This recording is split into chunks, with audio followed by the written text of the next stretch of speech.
Thank you for your submission. We have you before us for 10 minutes this afternoon, so I'll hand over to you to present. Greetings, Mr. Chairman and members of your subcommittee. For most nations, when you boil it down, three things matter: their economic, their social, and their cultural health. My motivation to come to this place over 40 years ago was primarily to address and advance New Zealand's economic health. And the course correction that I spearheaded culminated in the passage of the Fiscal Responsibility Act, a set of principles designed to correct the conduct of fiscal policy that had become wayward and wrong. You heard of the slogan, "It's the economy, stupid." That was the mantra that governments and their challengers seek to observe if they want electoral success. Well, there's now a new rival on the block. It's the culture, stupid. There is a new imperative in New Zealand on the cultural front: the necessity to correct or to address and correct treaty overreach that has increasingly and evidently become wayward and wrong. It is a proper use of statutory power to spell out in law the set of principles that are designed to govern the conduct of treaty policy. That, in essence, is why I support this bill, both as to its timing and its text. As I say in my written submission, this is a bill of consequence whose time has come. So to the treaty itself and the meaning of the principles at the treaty, that's at the heart of the matter. The treaty is cast in stone, that's not disputed. However, the concept of the principles of the treaty is a relatively modern matter. The most significant attempt hitherto to define the principles of the treaty was made not by Parliament, but by the courts. The landmark ruling by Cook J in the 1987 Lands case advanced 5 propositions that were ruled to be crucial in defining the principles of the treaty. And I want in my oral submission to examine those 5 and see the impact that they have had on the evolution of treaty policy and conduct in recent times. So come to the first principle. Cook J said the treaty signified a partnership. Nowhere in the treaty was the word partnership used, let alone defined. Partnership was an invention of the courts, which in recent times has become a platform for policy that is driven by separatism and for policy that trashes democratic norms. And I refer to the ill-fated establishment of the Maori Health Authority as an exercise in separatism, now unlamented and gone. And in terms of the trashing of democratic norms, I refer to the dictate of co-governance that was roundly repudiated by the electorate in their wish to ditch the Three Waters reforms. The second principle enunciated by the court was active protection of Maori interests. The multiple initiatives to protect and promote Maori interests have more recently been taken to absurd lengths. I refer to the scandalous use of taxpayer money to the tune of $4 million to fund the singing of whale songs to deceased kauri trees. Or I could reference the Championship of Matarangi Māori, which now passes as having the scientific equivalence of, say, CRISPR gene editing technology, or the equivalence of the novel use of RNA to manufacture in record time a COVID vaccine. What Matarangi Māori would make of the rapid evolution of AI, I know not. Or perhaps we should ask DeepSeek that question. The third principle was informed decision-making. Let's take one of the big challenges of our age, combating climate change. The government and the Climate Change Commission have consulted widely before landing on targets and carbon trading mechanisms. The Climate Change Commission particularly has bent over backwards to understand and reflect treaty principles in their advice. But no, in the Smith versus Fonterra case, Mr. Smith, he's the chap that chopped down the one tree on One Tree Hill, has taken Fonterra and others to court, contending that Tikanga and his mana requires their actions, that is the government's actions, to be held to a higher standard, that is Fonterra and other corporate entities, that their actions have to be held to a higher standard than that required by government policy. And significantly, the Supreme Court has indulged that view and allowed Smith 3 causes of action to proceed, citing in performance the importance of tikanga. Dangerously, this and another prominent case involving the late Peter Ellis, he who had no Maori ancestry, seek to elevate tikanga as a new third branch of jurisprudence alongside statute and common law. The 4th principle was the Crown should remedy past grievances. The treaty settlement process began in earnest during my time in Parliament and continues apace. I had some personal involvement in the shaping of the Pan-Maori fishery settlement, and I, for my sins, created the fiscal envelope to start the compensation process. So there's no black mark on that score. The 5th and most important of Cook's declarations was the right to govern. This finding was a resounding declaration by Cook that a duly elected government must be free to govern. I quote, "To try to shackle the government unreasonably would itself be inconsistent with those principles." And add to that the least quoted judgment of Gordon Bison. In accordance with the principles of the treaty, the Crown should provide laws and make related decisions for the community as a whole, having regard to the economic and other needs of the day. I say hear, hear to that, but no. He Puapua advances in full throat the concept of separate governance, mana motahaki, and its sponsor, Willie Jackson, regarded it in the end as electorally toxic and withdrew that proposition under pressure from his own political party. Or the courts in the recent customary titles case refused to give effect to the explicit and unambiguous use of language by Parliament. A rushed Supreme Court decision in damage limitation mode partially reversed that decision in the face of a bill introduced into this Parliament designed to correct the overreach and the misinterpretation. So let me finish by tackling a common refrain, and I've heard it this morning, of those who oppose the bill. They say, the mere fact of the introduction of this bill has been represented as an outrage, and that somehow it involves a derogation or rejection of the treaty. The opponents are essentially saying, how dare Parliament legislate a set of treaty principles? But wait a minute, apparently it's okay for the courts to do this, but not the Parliament. What nonsense. Parliament is the supreme legislative authority. The courts cannot and should not legislate from the bench. But my charge is that Parliament has been missing in action as the whole treaty industry overreach has evolved and gathered steam. This bill restores to Parliament to its rightful place and should give the electorate some comfort that the treaty overreach by the courts, the Waitangi Tribunal and officialdom will not continue unchecked. Thank you. Thank you, Ruth. We'll take some questions. The first one's from Tracy McLeod. Thank you, Mr. Chair, and thank you, Ruth.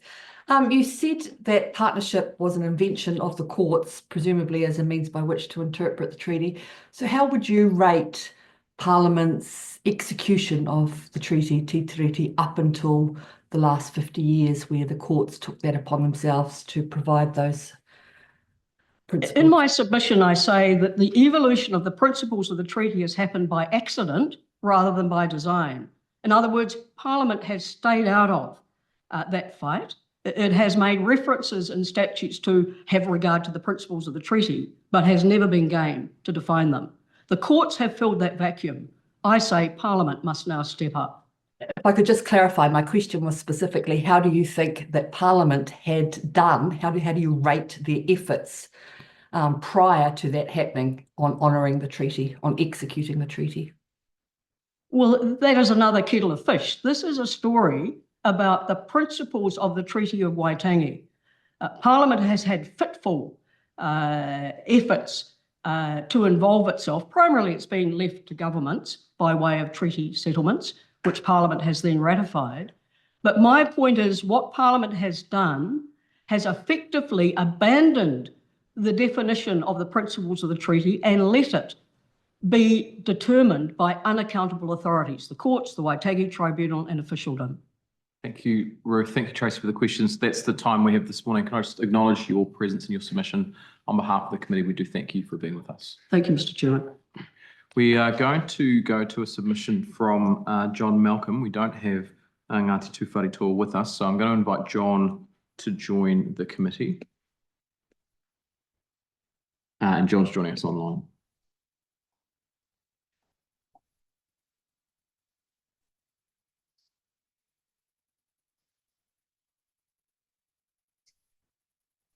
John, good afternoon. Thank you for joining the committee this afternoon. We have you for 5 minutes for your submission, so I'll hand over to you to begin your presentation. Tēnā koutou, tēnā koutou, tēnā koutou katoa. Thank you for the opportunity to speak to my submission opposing this bill. In submitting, I honour those who signed the treaty, the vast majority on behalf of 70,000 Māori as a legal, political and social contract in good faith, accommodating 2,000 Pākehā to establish a government, as noted in the preamble, so that no evil will come to Māori and European living in a state of lawlessness. I also tangata whenua who with some tangata tiriti who've upheld te tiriti since 1840 through generations of breaches and injustice. This bill has fostered a cacophony of falsehoods, including the reframing of te tiriti principle of equity intervention as Māori privilege, race-based, rather than evidence-based, needs-based programs, which are addressing significantly different outcomes, for example, in health. Today, I'll speak to the application of the currently accepted treaty principles of protection, participation, partnerships, equity and redress in my personal and professional medical career and the positive outcomes those principles have brought, acknowledging the many other perspectives critiquing this bill. I speak as a fifth-generation New Zealander of Scots and Irish immigrants who settled in the decade that followed Te Tiriti in Te Waipunanga near Tuahiwi and others in Ōtepoti, Dunedin.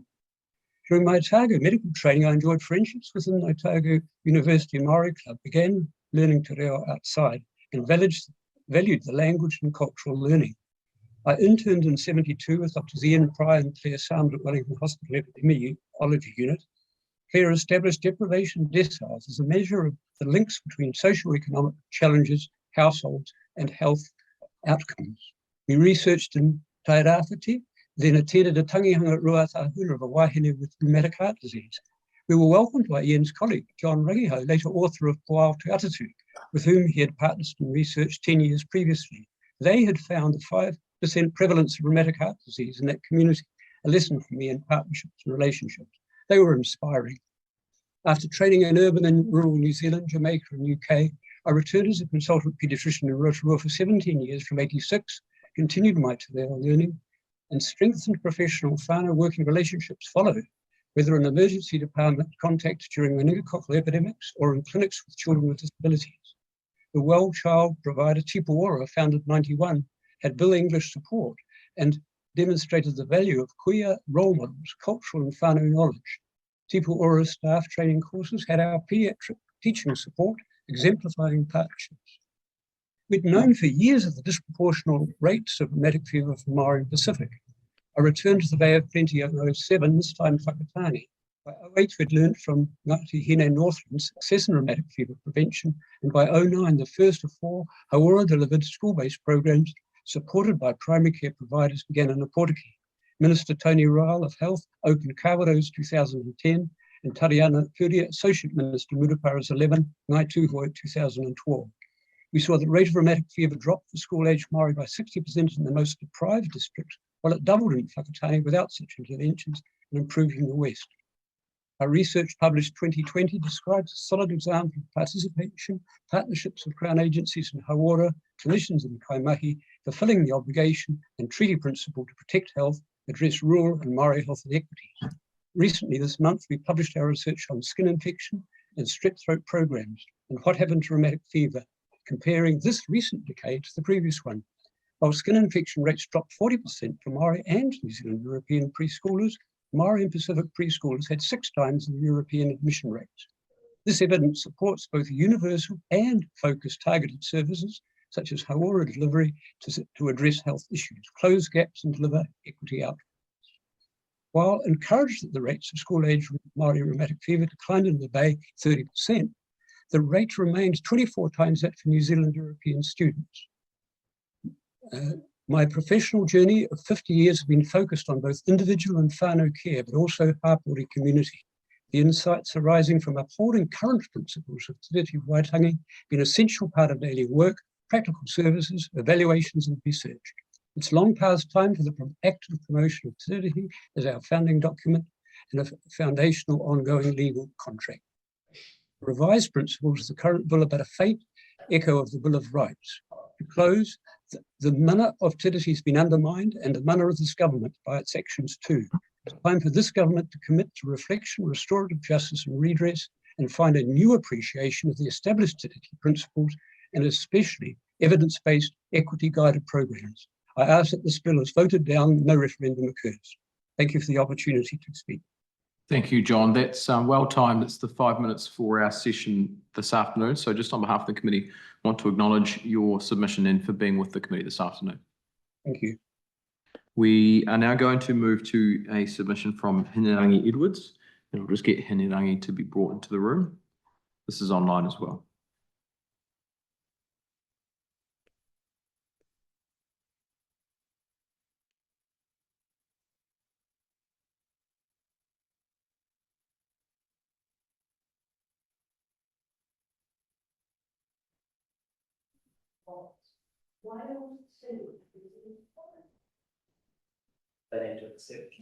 Oh, Hinerangi, if you can accept the invitation to be a panelist, then we can bring you into the room.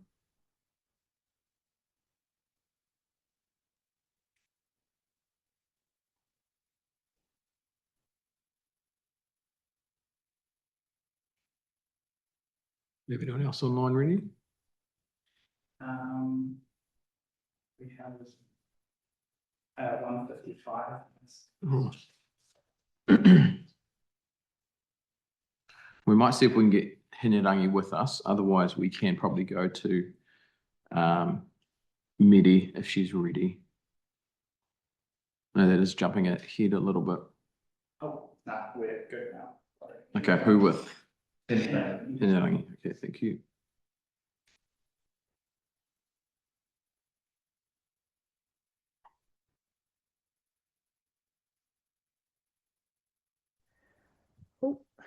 Hinerangi, sort of thank you for being with the committee.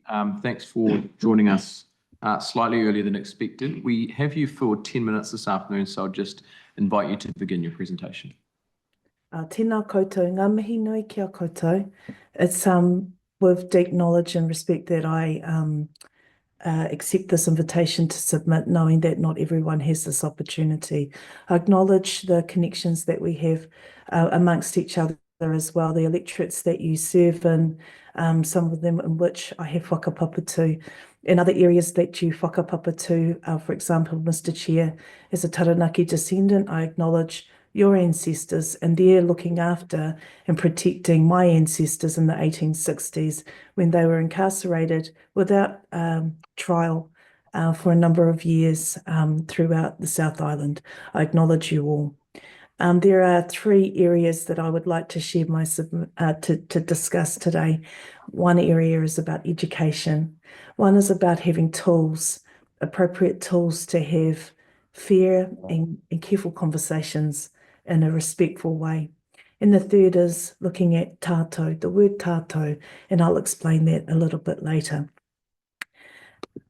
I'm working from one screen, whānau, so apologies if you're waving your hands. I won't see you for the next couple No, of... we'll call out if we need anything, Hinerangi, you're fine. Thank you, Mr. Chair. Our education system is an education system that some of us have done well in, and I am one of those people who have done well in education. But there are some things that our education system has not done so well for all of us. For the most part, it has not enabled New Zealanders to have a sufficient understanding of Te Tiriti o Waitangi and to have a discussion safely. I've spent the best part of 25 years educating and facilitating New Zealanders in areas of social enablement, design, evaluating programs for their effectiveness in serving Māori and non-Māori needs and aspirations. Having informed information from a recognised authority is important so that misinformation and disinformation can be mitigated. But what do we do when misinformation is sanctioned by the government? And I deeply oppose this bill. I oppose the principles that are included in its clauses, but I don't oppose the ability to have these conversations if the setting and the context enables everyone to feel safe. I believe that having everyone at a table enables us to design for equitable future nationhood. But when the table can't fit us all around, what tools do we have to ensure that all people can be considered? We developed a tool called the Māori Crown Co-Design Continuum as part of some work commissioned by Te Rūnanga, whom submitted this morning, and I acknowledge our Matua Rikirangi Gage and also Kiri Kowhai Mihaere. They asked us to facilitate a process, and as part of that, and some very well-considered commissioning, they asked us to review our own process and provide examples and recommendations on how things could be done better in the future. We found that talking past one another was one of the biggest challenges in co-design, and our report has been published openly, so I'm able to share this information. Not having a shared vocabulary and understandings can cause us not to progress or have honest and manner-enhancing conversations. We created the continuum to help people navigate ways of working together and to understand where their approaches are on the scale of fully mana motuhake Māori, mana orite, somewhere in the middle, where of equal authority is recognised, and exclusively Crown. This bill and the process which has got us to today is deeply at the end of the continuum, which is exclusively Crown. Mana orite is a label that has been used in recent times to express equal authority. Mana orite is not tino rangatiratanga or full and exclusive rights. It's not the utopia that many Māori like myself aspire to, but it is a framing to find ways that we can move forward in Aotearoa in a partnership. Key concepts of equal explanatory power is a foundation. And thinking of our last submitted John, who mentioned rheumatic fever and health conditions, a research project that came out of the Pormari Research Centre in 2002 talked about the importance of having equal explanatory power and enabling sample groups to be equally Māori and non-Māori to actually understand the issues that were confronting us to find solutions. So I acknowledge the last submitter. No matter the number of people, though, the systems, the worldviews and the philosophies of both parties have equal value, space and support. It's not easy to facilitate people of diverse backgrounds, beliefs and values. It's even harder if those people don't have the basic facts and understanding of what got us to where we are today as a country. It's easy to see programs and identities that differ from those of our childhood and ask ourselves, why fix something that's not broken? The thing is, a lot of our systems and decisions are based on confiscation, injustice and privilege. And they're not remedied by a tiriti settlement. For example, legislation now tells us that taranaki maunga is legally called taranaki. But what about those who will never see it as anything but Egmont? There needs to be education. And it's not the responsibility of Māori to educate all New Zealanders about tribal histories or injustice, but someone has to. So if the Kawanatanga, the New Zealand government, has delegated authority, bearing in mind its responsibilities in Article 1 and Article 3 of Te Tiriti, the Māori version, then it's time to ensure that those people who write policy and legislation truly understand Te Tiriti and don't shy away from it. As Angeline Greensell said this morning, the writers need a Tiriti 101. Māori voices at the table is important. In fact, the impact of this bill has meant that people are shying away from the systems and structures that make them accused of building Māori privilege. And Māori privilege is an interesting theory, but in my experiences, there is no privilege. except for whakapapa and responsibilities that intergenerationally we recognise and we remember. I think about Pacific people, I think about women, tangata whaikaha, men, our young people, our old people, LGBTQT communities. How do we have all of those voices at the table? In conclusion, the word tātou means all of us. Koe, au, tāua, you and me, tātou, plural of multiple people. And if we can recognise the grace that concessive governments have had and it been afforded, it has been on the grace that Māori have also enabled that them to be in place. So, e te whānau, we need to ensure that we build grace in our society and that tiriti responsibilities are not redefined in an exclusively Crown process, and building that constitutional transformational conversation in a way that enhances everyone's mana. Kia ora tātou. Kia ora Hinerangi, thank you for that submission. We've got time for questions. We'll take the first one from Huhana Linden. Tēnā koe te tuakana Hinerangi, e rongo ana koe ia? Ai. Ka pai. E mihi atu ana kia koe, kei konei ahau ki ngā motu mō te matatini. Nō reira, e mihi ana ki ngā iwi o Taranaki Maahanga. Hinerangi, thank you very much for your submission. I wanted to explore with you the space of both, as tangata whenua, we are an iwi manaki. Right. So we are patient and we are gracious and we try to look after visitors. But then how do we bring together that conversation around the mahi tahi space or the mahi ngātahi? You know, we're currently in a sort of polarized space, but what are your recommendations in terms of how we can do some, you know, unifying or working together, recognizing the uniqueness of our communities, of our perspectives, and even our political leanings? But where is that sweet spot, do you think? Well, I think the sweet spot is modelling it as individuals first and foremost in our homes with our children, but also in the professional spaces that we exist. So I implore you, all of you ministers and members of Parliament working together, those of you who are on this panel, work together in a constructive way. And when we can do that, then we can model it out. But you do need tools and we do need systems and we need community uplifting and engaging. This is not about consultants making a heck of a lot of money, but it is requiring of us to have people who can facilitate these processes. And also looking at the influence that you have with your networks. How do we stop the energy of fear and misinformation about Māori? Actually, we are gracious people and we're here. And we won't leave. We are tangata whenua. Kia ora tātou. Thanks, Hinerangi. That's the time for our session this afternoon. So just on behalf of the committee, I want to acknowledge you for taking the time to be with us and to present your oral submission. We do thank you. Thank you. We'll now invite into the room Ngāi ki Tamaki Trust. So Jada, thank you for being with us and for jumping up the batting order a bit and helping us fill a gap. So just want to acknowledge you, and I think, do we have Laurie and Rīve as well? You will notice I've been abandoned. No, I am by myself today. And mihi ana kia huhana, yes, there are some people who are tuned in watching some family compete right now at Te Matatini, so I will represent Ngāi ki Tamaki. So mihi ana kia koutou ngā mema o tēnei komite, tēnā koutou. Thank you for having me, Mr. Chair.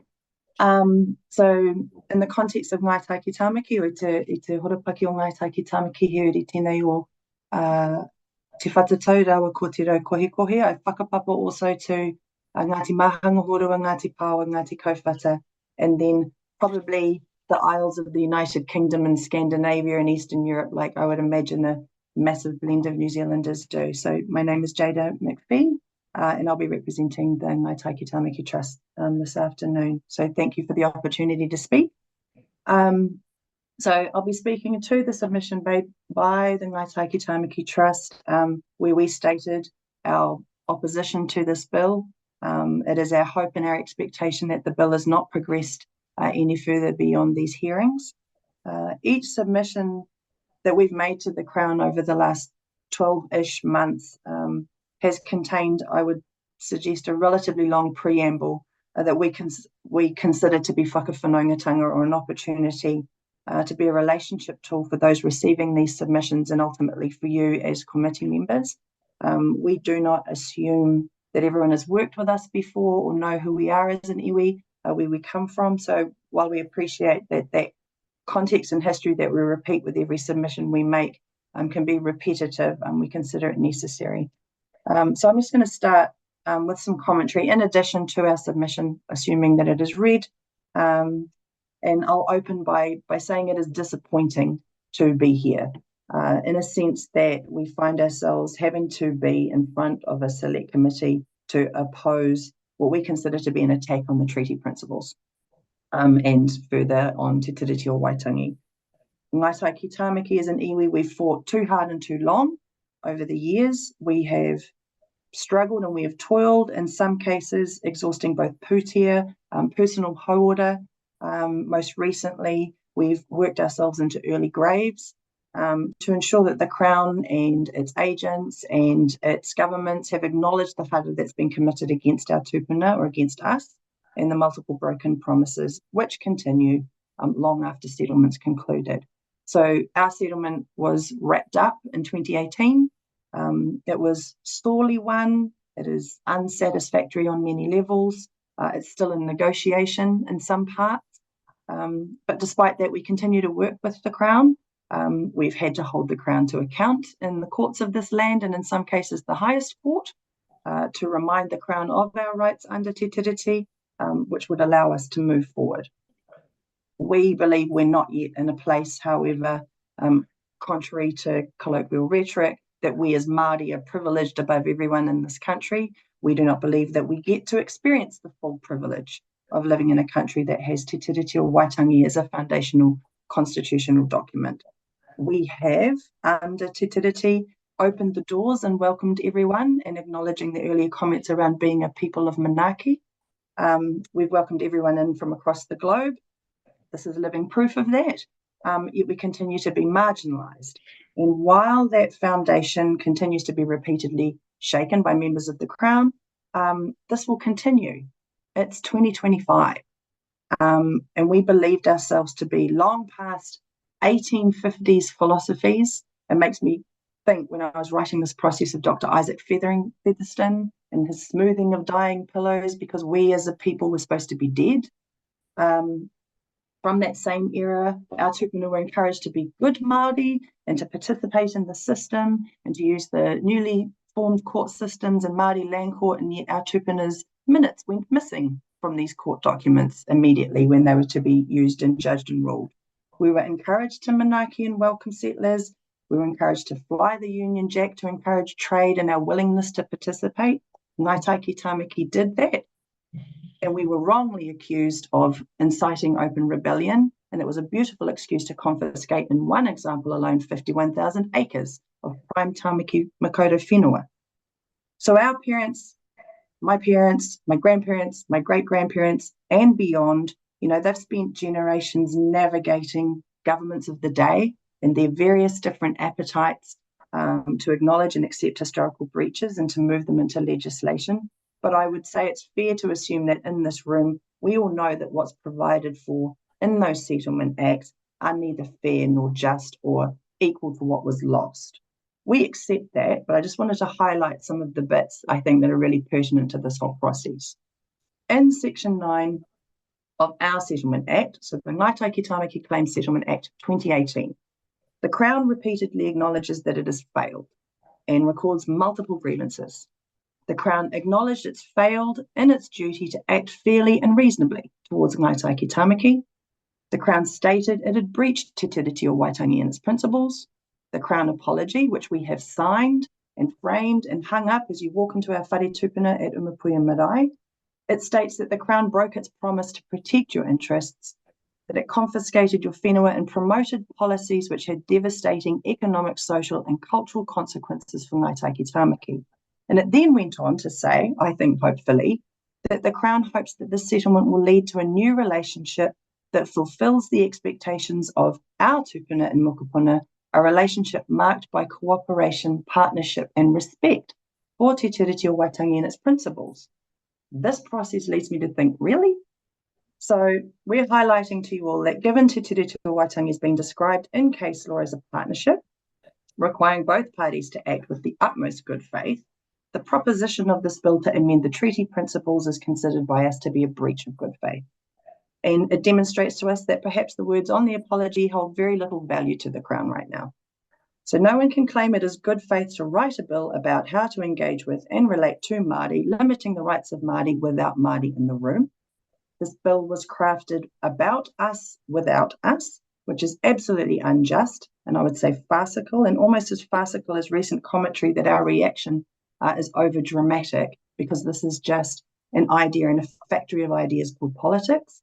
When an idea is moved like this into action, this action is received by some as a bit of a thumbs up to espouse anti-Māori rhetoric and racism, and we've moved beyond politics and the sharing of ideas into what we consider causing harm. And where a partner repeatedly causes harm, we would call that an abusive relationship. And in an abusive relationship, one of the actions would be to take that offending partner to court. So we would just like to put the Crown on notice that we are watching and we are waiting, that we have acted in good faith. We believed what was presented to us, that we were entering into this new relationship. So we would ask this committee to please show us that we've not misplaced that faith. Please abandon this bill. Thank you, Those are Jada. my comments. Thank you for your submission on behalf of Ngāi. Let's go to some questions. The first one from Huhana Linda.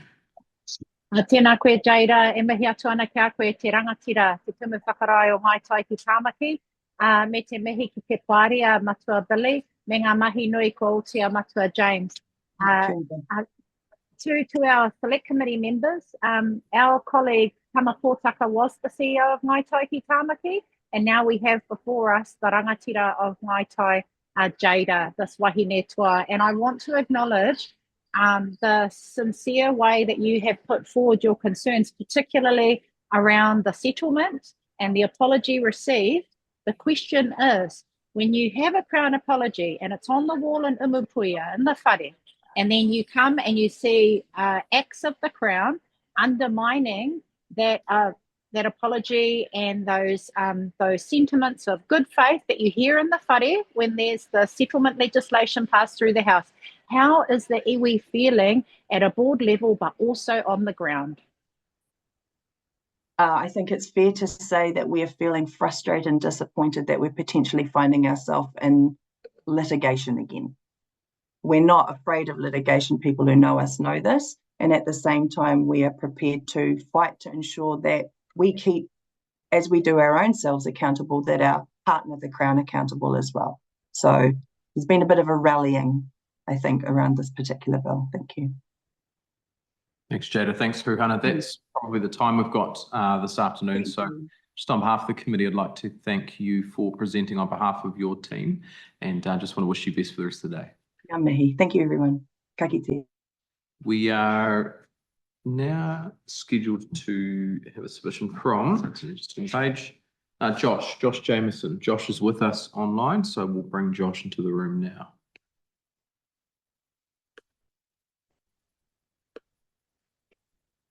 Josh, good afternoon. Thank you for being with the committee. We've got you scheduled in for 5 minutes this afternoon, so I'll hand over to you to begin your presentation. Thank you, and kia ora, everyone. Thanks to the committee for allowing me the chance to speak on this bill and the issues it presents. First of all, I'd just like to make the following comments on the Treaty Principles Bill. The purpose of the bill is to clear up and, I guess, provide a readability as well as incorporating the principles of the treaty into statute.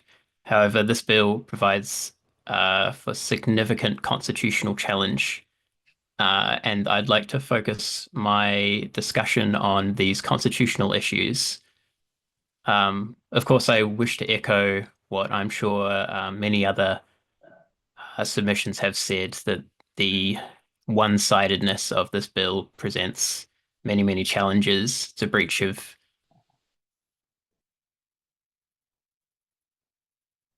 Josh, you still with us or is that us?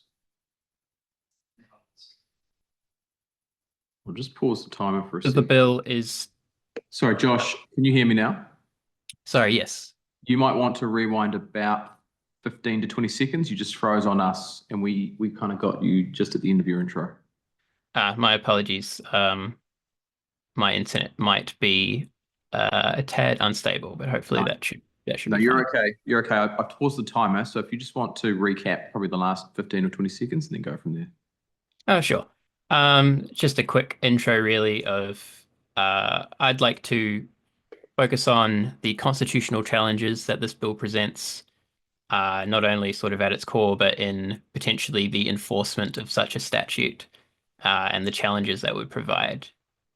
I'd also like to echo what I'm sure many other submitters have said, that the one-sided nature of this bill presents a lot of challenges and potential unfairness. But I'm going to focus on the constitutional issues. The bill presents itself as something that is somewhat rare within New Zealand's framework, and that is a statute that itself can affect all other statutes. New Zealand's constitutional sort of framework sets out that all statutes are equal. We do not have any supreme law that sits above any other law as such could jeopardize parliamentary sovereignty. A similar bill in terms of scope was the Bill of Rights Act, which was heavily discussed when it was in its bill stage. My written submission points out comments by Geoffrey Palmer in his white paper on the bill, where he discusses challenges such as who would enforce the bill. The New Zealand Bill of Rights Act relies on the courts to enforce. Would this give the courts supreme power over Parliament? Would they be able to strike down statutes that do not comply with this, the Treaty Principles Bill? Of course, in doing this, it would jeopardize parliamentary sovereignty, giving the courts, who are unelected, power over the elected officials. Of course, the Bill of Rights Act implemented sections 4, 5, 6, and 7 to essentially rein in the power and say that, you know, any statute that flies in the face of the Bill of Rights Act is still legitimate, cannot be struck down. It just must be read in a certain way. The Treaty Principles Bill does not provide any such escape.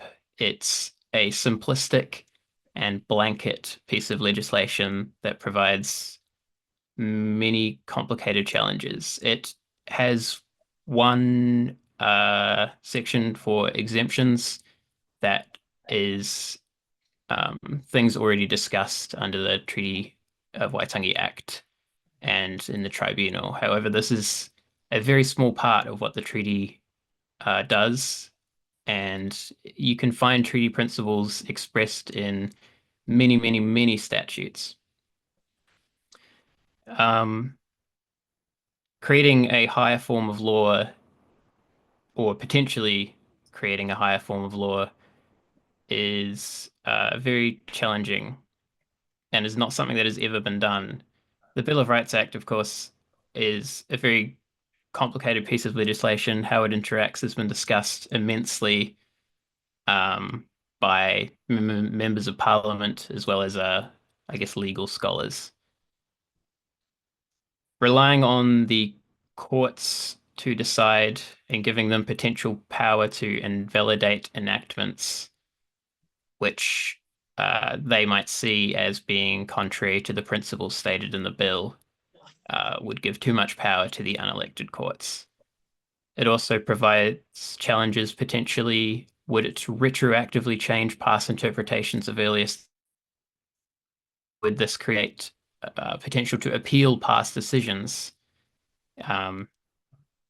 This is no doubt going to create significant strain on courts if many cases could potentially be overturned. Many precedent could be potentially overturned.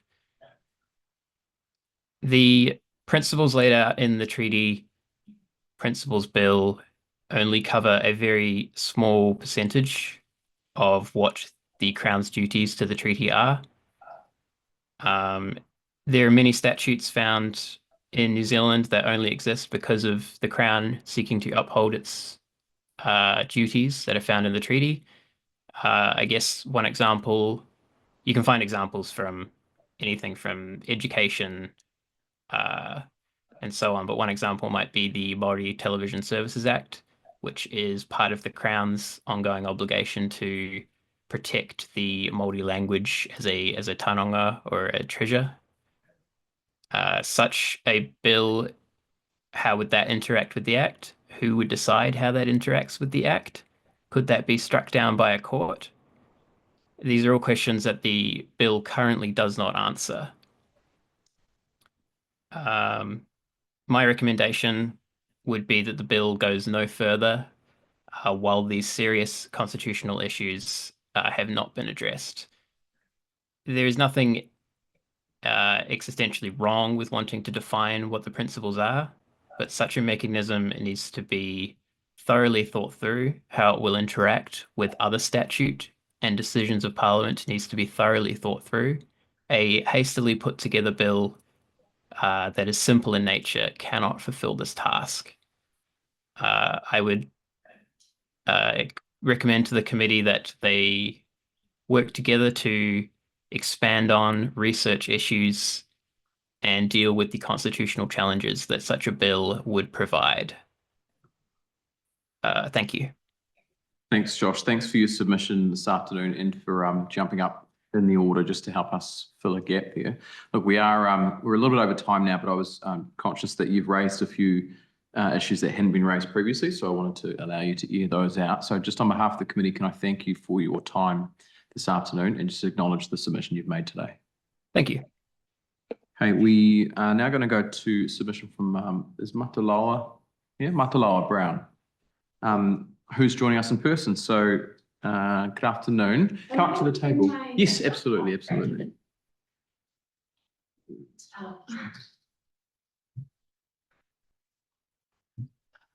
So good afternoon. Thanks for being with the committee. We've only got you for a 5-minute session this afternoon, so I'll hand straight over to you to begin your presentation.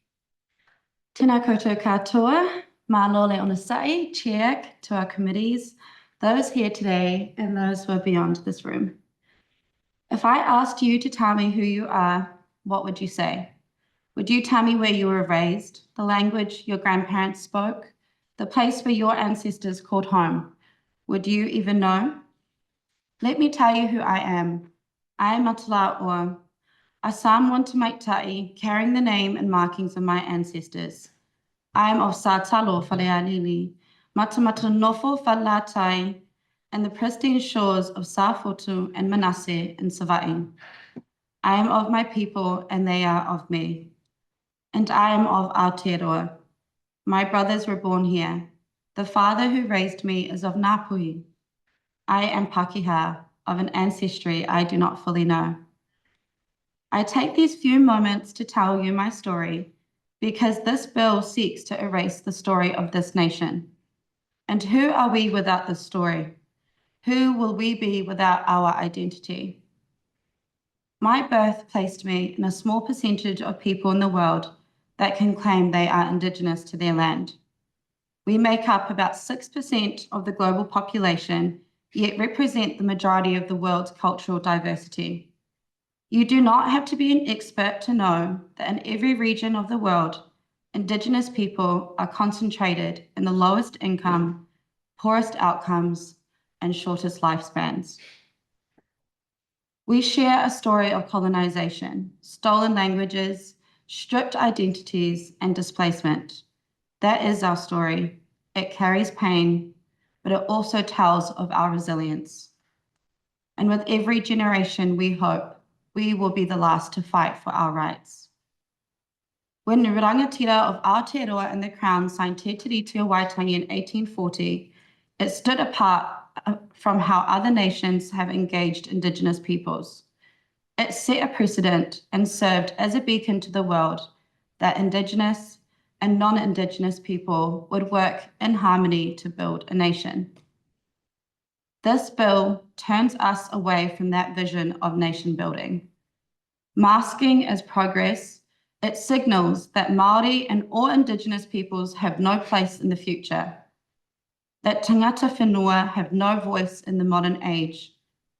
I am here to say, from Standing Rock to Gaza, from the Amazon to West Papua in Australia, Indigenous people have survived the worst humanity have had to offer.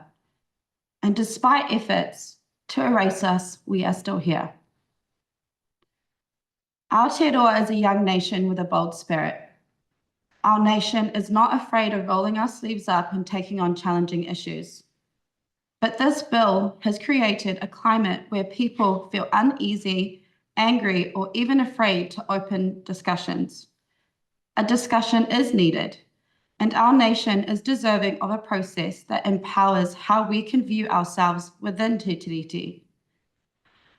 And if the authors of this bill's intent was to help facilitate that dialogue, it has fallen far short. Instead of offering clarity and a safe place to gather as communities, this bill has left vagueness and theoretical concepts that are so detached from the lived realities of the people they seek to govern. The authors of this bill claim that this is not a conversation about race. They are right. It is about privilege. This is not about a special status of Māori. It is about long-standing advantages that have let some flourish while others have had to fight to survive. By honouring Te Tiriti, we can create better outcomes for all.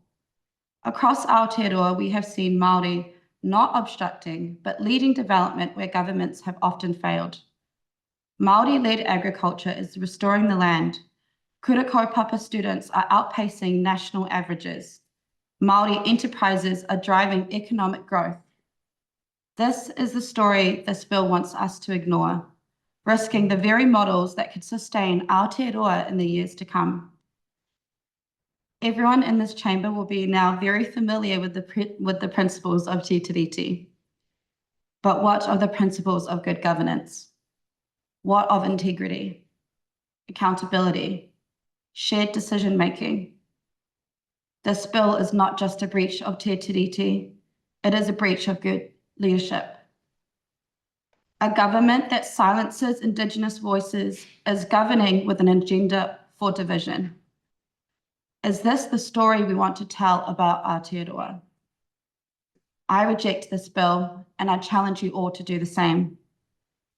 This is not just about upholding Te Tiriti and Indigenous rights. It is about all of us and our belonging. Where do we fit if our leadership states that there's only room for one voice? That is what this bill represents. Let us not shrink from our obligations and commitments that have shaped our nation's identity. Let us restore faith in good governance and not measure progress by what we erase, but by what we have honoured. Indigenous and non-Indigenous together have a place in the future. And when our descendants tell our stories, will they say that because of today, the future was made better for all who call Aotearoa New Zealand home? So for my ia manuia. Thank you, Matalaoa. Thank you for being with us this afternoon, for providing your submission. It's very nice to see you and very gratefully received by the committee, so thank you. Okay, folks, we are now on to our next submission, and we have got New Zealand History Teachers Association. So I will invite to the table Karina Ngata and Craig Thornhill, who I assume are in front of me. Kia ora, kia ora. Thank you for being with us. We have you for a 10-minute submission this afternoon. So we'll just reset the timer and I'll hand over to you to begin your submission. Tēnā koutou e te whare, e te tiamana, I ngā mema o te tēnei committee. Tēnei te mihi kia koutou, te mihi kia koutou katoa. My name is Craig Thornhill and I am the chairperson of the New Zealand History Teachers Association. Tēnā koutou, toko ana au I ngā mihi kua mihia. He uri tēnei no te whānau whānui o Ngāti Porou, ko Kārenga Ngāta Tōku Ingoa, and I am a member of the NZHTA Executive alongside Craig. I would like to thank you for the opportunity to speak today on behalf of the NZHTA, who strongly oppose the Treaty Principles Bill. As history teachers, we necessarily focus on the past, and by understanding our past, we can better understand our present. And by understanding our present, we can shape our future. Kia whakatamuri, te haere whakamua, and we walk backwards into the future with our eyes fixed on our past. But this bill shuts our eyes to the past, and this bill ignores our present, and this bill will damage our future. This bill is divisive and gives voice to uninformed, ahistorical, we are one people rhetoric. And my students would know that these arguments lack validity due to the lack of supporting evidence. This bill should be rejected. The wielding of unjust legislation as a weapon against tangata whenua is hardly a new Crown tactic. It's profoundly disappointing that in 2025, we're having to backpedal on decades of progress in jurisprudence towards te tiriti justice. And we need to galvanise our resources in defence of the rightness of meeting our obligations as te tiriti partners. Yet, here we are.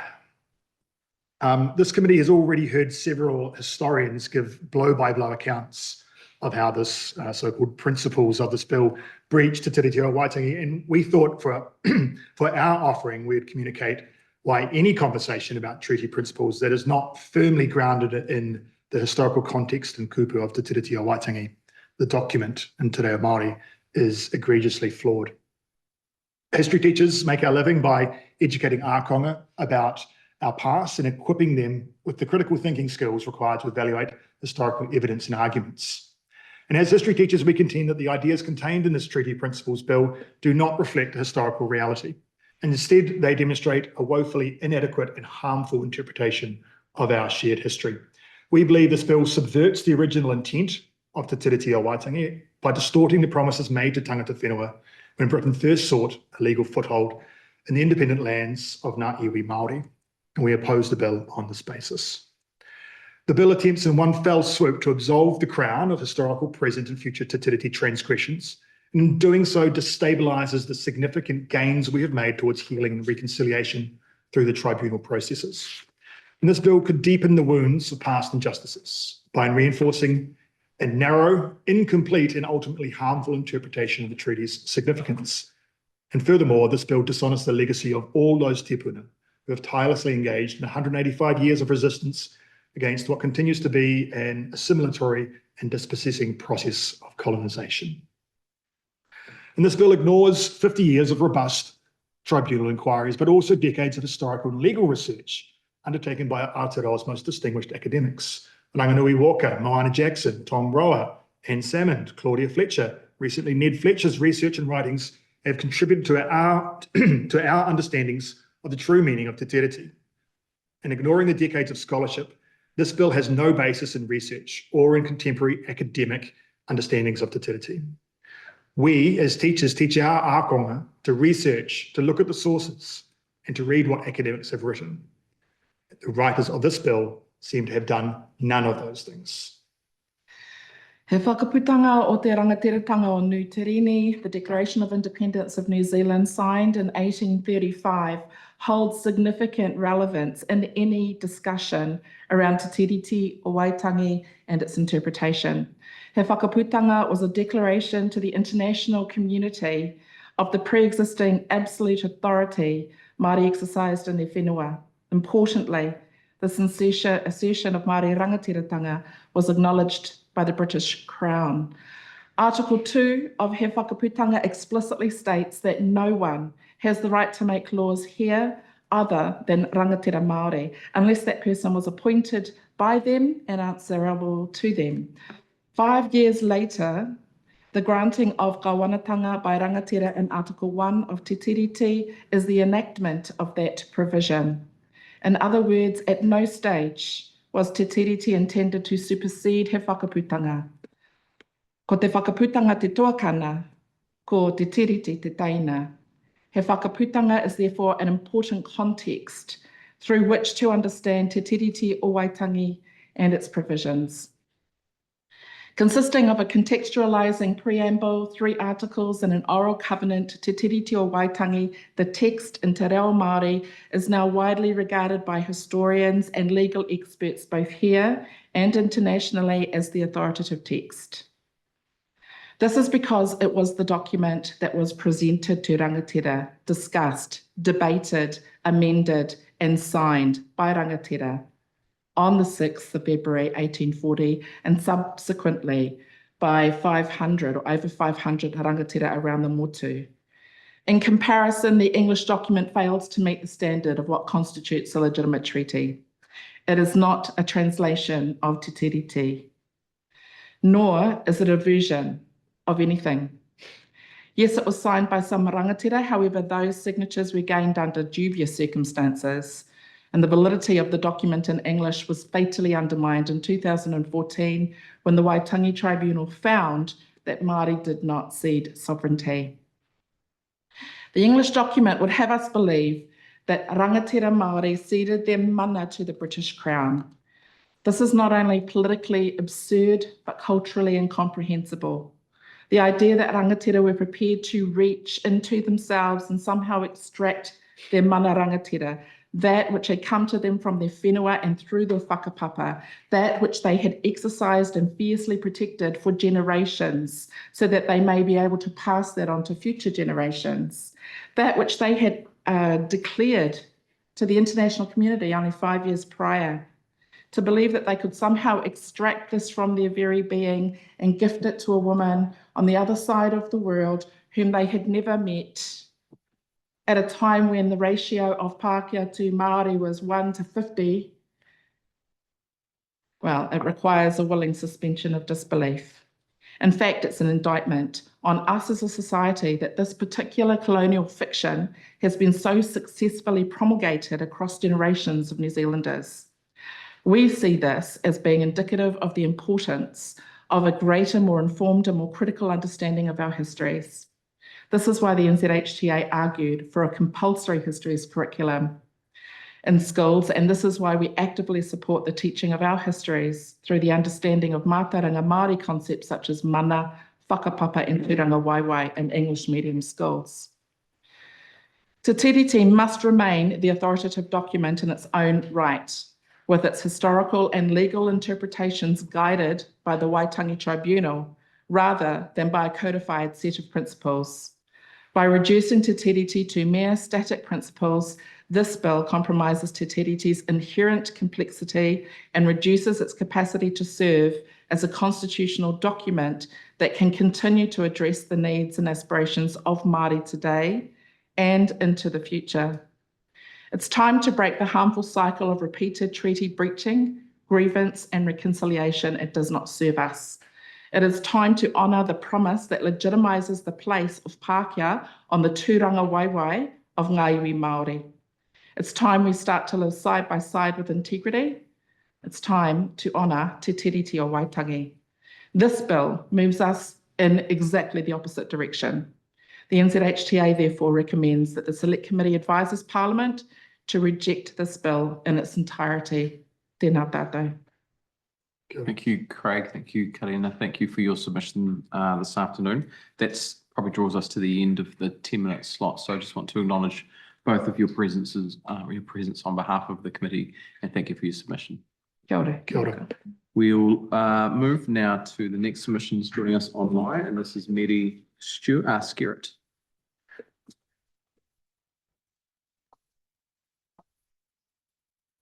Can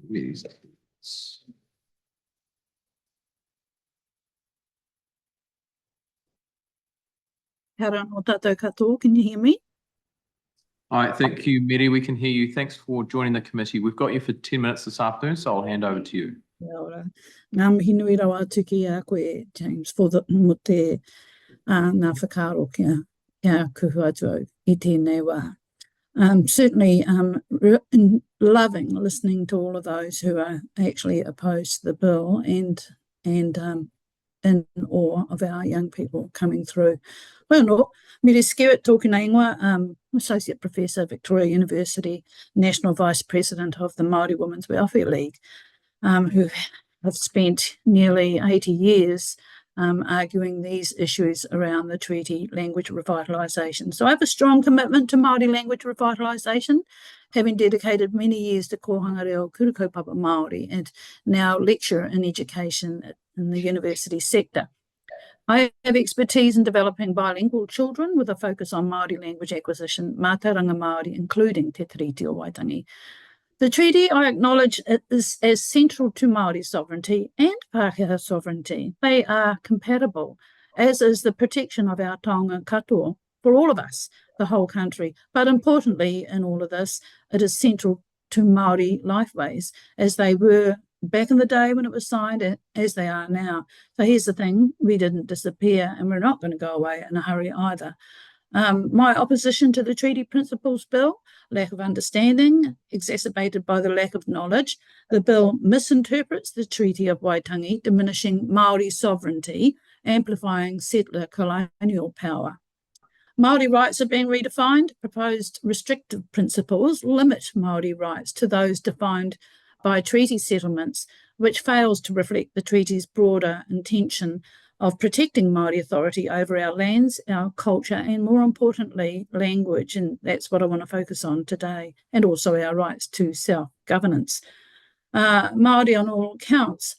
There's been a failure, on all counts, including historical positioning, consultation with Māori and Pākehā experts, including the literature, and the lack of Māori input in the bill's formation is a clear breach of the treaty obligations as highlighted by the Waitangi Tribunal, as no doubt you have heard ad nauseum throughout this process.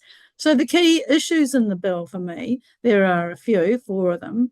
The assumption of British sovereignty being supreme is short-sighted, threatening, and of course threats can be dangerous. The argument of cession is moot. Māori sovereignty exists, always did, always will. The assumption that it was handed, Ned Fletcher talks about that in the English text of the Treaty of Waitangi. Great book, great read. I recommend it. The assumption that our sovereignty was handed over and the presumption of power in the handover, power transitioning, is the era of colonial political and philosophical thought. The minute you supposedly give away your sovereignty is the day you fail to be human. And those of you who think that you can't co-govern across sovereign groupings might want to rethink that. There's plenty of literature on that one too. So the argument of cession being moot demands instead that the focus be on recognising Māori rights and self-determination in a co-governing political context within the framework of the treaty, as was always the intent. It calls for a deeper and more respectful understanding of Māori sovereignty and the treaty relationship. Relationality is all important, not the politics of distraction and division. The totalitarian ideologies presented in the bill as if totalitarianism is natural and normal is alarming. It's not all natural and normal. Those ideas are actually racist, and there's plenty of literature on that too. Just read Hannah Arendt's The Origins of Totalitarianism. It's quite alarming how we're heading in that direction. The principles of the Treaty of Waitangi Bill risks eroding the very protections and understandings, as has been spoken about, that are essential for what our society was meant to be built on.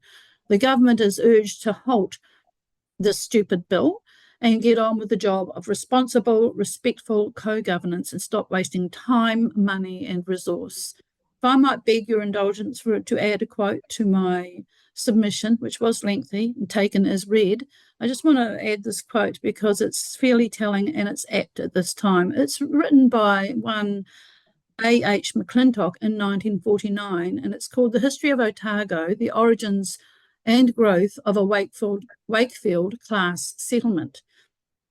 Quote, "It is difficult today to envisage the Otago landscape as it appeared to the pioneers, and perhaps more difficult to recapture the wonder it must have aroused within their minds.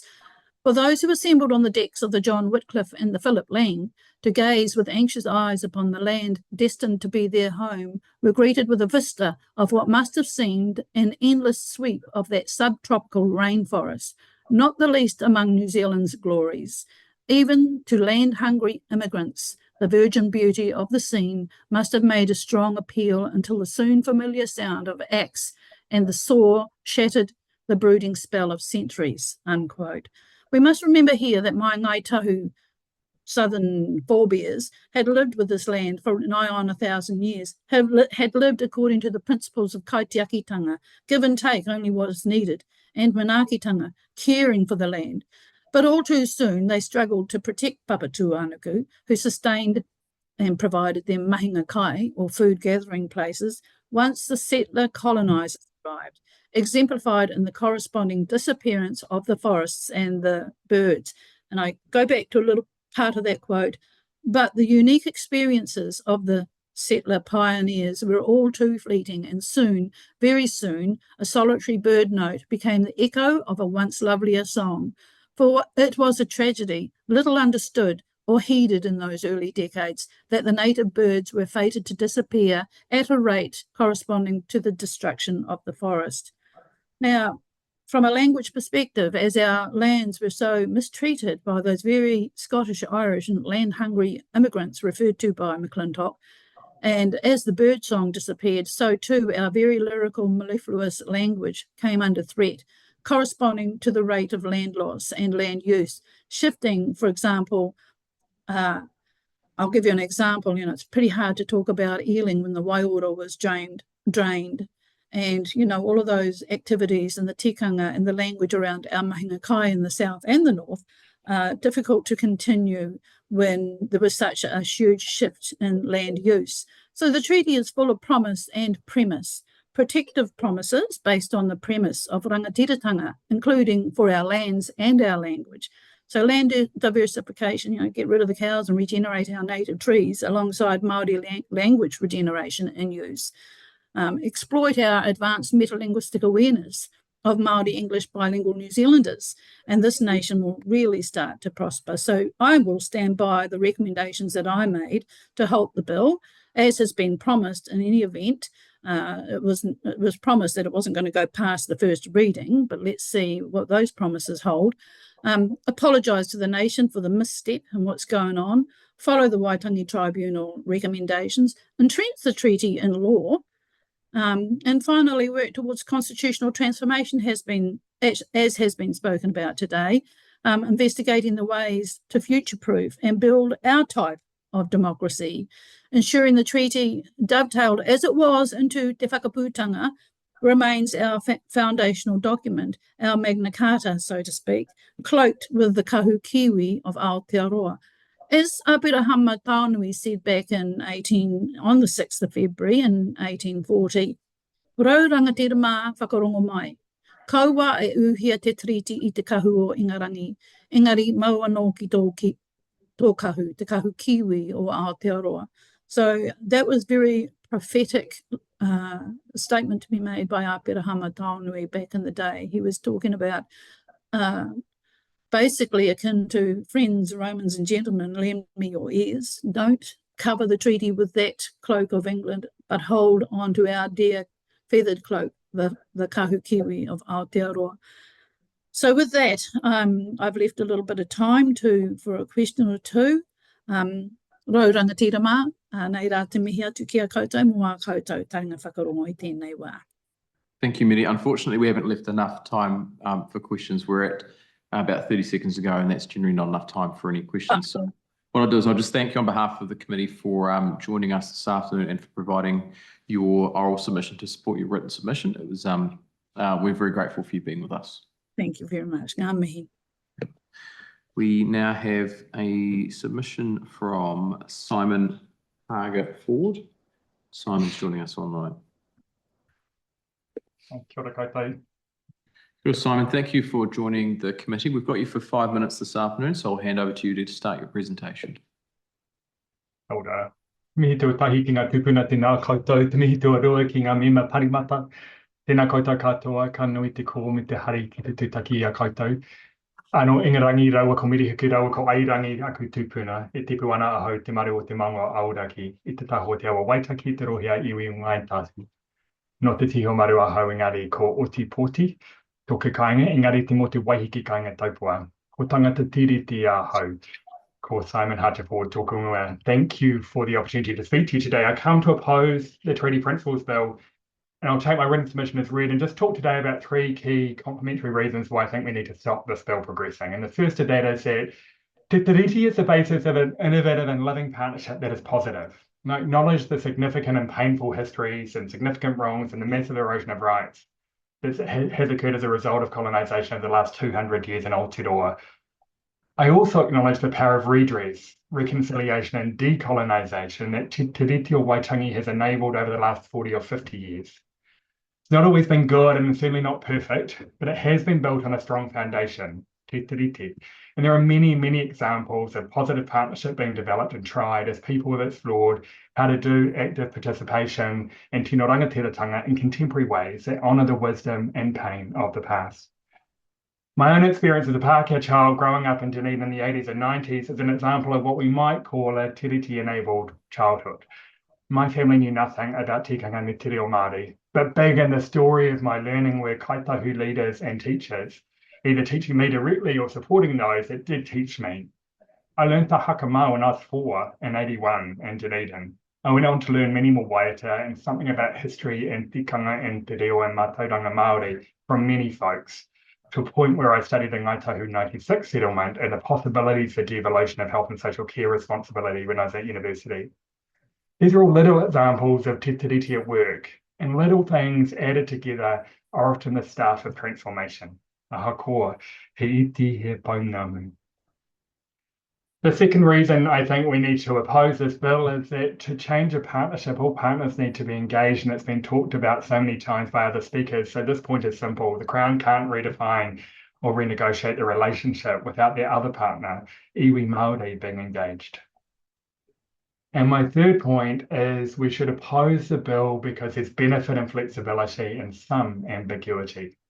And this bill seeks to redefine principles and enshrine them in legislation, and I think that's dangerous. And I want to support ex-Prime Minister Dame Jenny Shipley, who cautioned against codifying Te Tiriti. The journey of the last 50 years when we've sought to restore and uphold Māori rights and do something to attempt to repair and reconcile the significant and intergenerational past wrongs has not always been easy, and it's going to continue to be tricky. And many of us, including me, have benefited significantly from the eroding of those Māori rights over time. My privilege is intrinsically linked to the erosion of Māori rights. And so it follows that if we're to be part of restoring and honouring Māori rights, those of us who have benefited from their erosion may notice a shift in our privilege, and that can get uncomfortable. And when we're uncomfortable with our privileges shifting, we may want to stop it. And we're uncomfortable with ambiguity, our tendency is to push for clarity and black and white thinking. And this can lead to the codifying that Dame Jenny referred to. We should not seek to strictly define Te Tiriti. Such efforts will set in stone some people's current thinking of what Te Tiriti might mean and leave future interpretation to public servants and legal teams. And that's the opposite of innovation and creativity, and the opposite of what that creativity has born over the last 40 to 50 years as we've redressed some of the wrongs of the past. How we live together in a Te Tiriti context is something to be explored, tried, reworked, tried again. And just like all good innovation does not benefit from tight certainty or control, so too will our country and all our people thrive when we allow a level of ambiguity, creativity, innovation, openness to exploring and understanding Te Tiriti. May Te Tiriti continue to be the basis of an innovative and living partnership that has the flexibility to evolve and for all of us to be part of honouring Māori rights, protecting taonga, and benefiting from powerful, unique and dynamic ways of living and being together in this precious place, Aotearoa. Please enable this by opposing the Treaty Principles Bill. Nō reira, ngā mihi nui kia koutou. Thank you, Simon. Thank you for your time this afternoon. That's almost bang on the 5 minutes. So I just want to acknowledge you being with the committee and for providing your submission. It is very much appreciated. Kia ora. Okay, folks, we are We did have a submission lined up, but we don't have the next person ready to go. But I do wonder, we have Ocean Mercier in the room. Are you comfortable jumping up the order and coming and presenting? Thank you. So thank you, Ocean. So Ocean was due to be with us at 2:45, just for those of us who are following along the agenda. We have you for 10 minutes before the committee this afternoon. Thank you for coming up and filling this spot and helping us along in our schedule. So I'll just put the 10 minutes on the clock and then I'll hand over to you to begin your presentation. Ka pai, tēnā koe te tia, mene te miga, e te komitsi whiriwhiri tēnā koutou katoa. Ko Ocean Mercier hau no Ngāti Porou. I'm a professor of Māori Studies at the Hinerangi Victoria University of Wellington. I strongly oppose the principles of the Treaty Bill 2024. The bill is regressive and should proceed no further than it already has. Quoting Professor Maria Barge, its stated objectives are misleading, the process by which it has been formulated is deeply flawed, and it breaches Te Tiriti o Waitangi. You've read my submission, thank you, I'm grateful. So you'll know there's lots of overlapping points in it with the many other submitters, e.g. on equality. So I'll whip through a subset so as to leave some question time, hopefully, on any points written or oral. Firstly, kāwanatanga is not full power to govern. The 1835 Declaration of Independence, e whakaputanga, was a declaration of hapu, mana and sovereignty. 1840, Article 1 of Te Tiriti o Waitangi, the right to kāwanatanga was given by chiefs of hapu. This bill assumes the New Zealand government's full power to govern, eliding this critical historic transaction. This undermines the sovereignty of those hapu and their leadership. Ironically, ignoring this history weakens the legitimacy of New Zealand Parliament to kāwana or govern. Tino rangatiratanga was guaranteed in Te Tiriti. Rangatira entered into treaty with the Crown in good faith, fully expecting to retain their mana, their lands, their taonga, their sovereignty as nation-state signatories. That treaty was subsequently breached time and time again. By even being considered through this parliamentary process, developed without consulting Māori, this bill breaches Te Tiriti and its principles once more. Te Tiriti protects Māori and Pākehā whānau. I want to acknowledge the previous speaker. It's a very personal relation. My mum is from Ngāti Porou. My dad is tangata Tiriti, nor Cornwall, having immigrated to New Zealand with grandpa and uncle. Mum's whānau and dad's family were poles apart culturally. However, they found ways to relate, to respect and to love each other through house calls and hāngi mostly. In 1981, Dad took Mum's teenage younger brother to Athletic Park to protest the Springbok tour. Our shared history as New Zealanders, working together to uncover, highlight and address injustice, racism and other social inequities that defines us and gives us our unique identities. That kind of relation is common to many Aotearoa New Zealand whānau and families. By ignoring these micro-level treaty relationships, the bill undercuts unity and respect between whānau, whāmere and families nationwide. Protecting the treaty's integrity benefits everyone. Te Tiriti principles help research work. In my mahi, I collaborate with scientists, Māori, social scientists, mātauranga Māori experts, Indigenous groups, educators, local authorities, community groups, internationals, etc., and the odd student. Our work on the national science challenges and in centres of research excellence suggests that collaborations support the broadest aims and are most excellent and impactful when Te Tiriti underpins our mahi. Researchers, authorities and communities benefit from treaty-based research. Promoting Māori collaborations with scientists, education, opening career paths for Māori in science, bridges gaps and makes connections. Treaty principles of partnership, protection, equity and opportunities are important levers in this mahi. The treaty principles and Te Tiriti itself protect Te Taiao. In our groundwater research, we've seen treaty-based processes help flush out unforeseen consequences of some of the mahi. For instance, because of their long travel time, contaminants of groundwater can have delayed and extended impacts, sometimes out to decades, on the quality of aquifer-fed drinking water downstream. Water security, as we all know, is increasingly pressured by population increase and shifts and climate changes. So we need such checks and balances that treaty principles offer more than ever.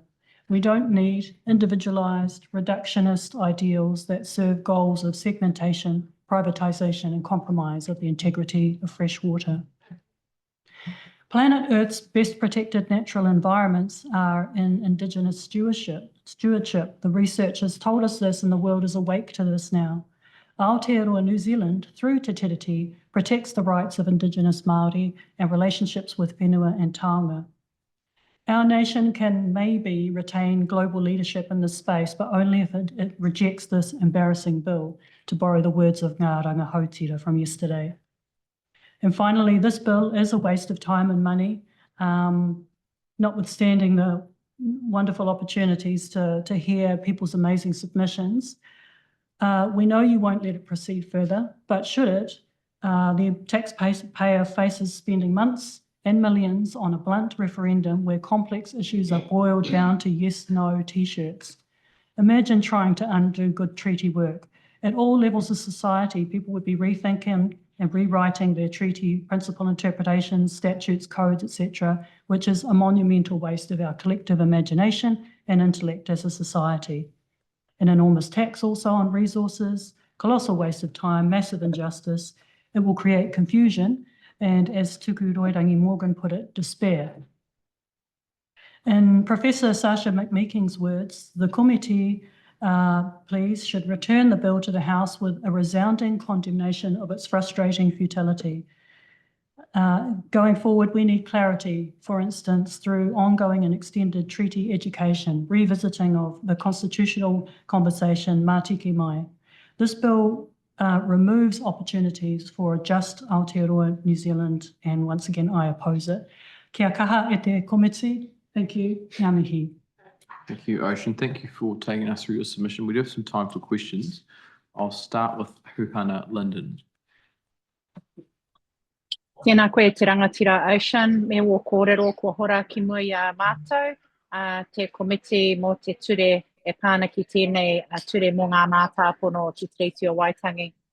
Firstly, I'd like to acknowledge the way that you've come before the committee and actually presenting examples of how Te Tiriti o Waitangi and taking that approach and embedding it within research, particularly in the taiao space, really works.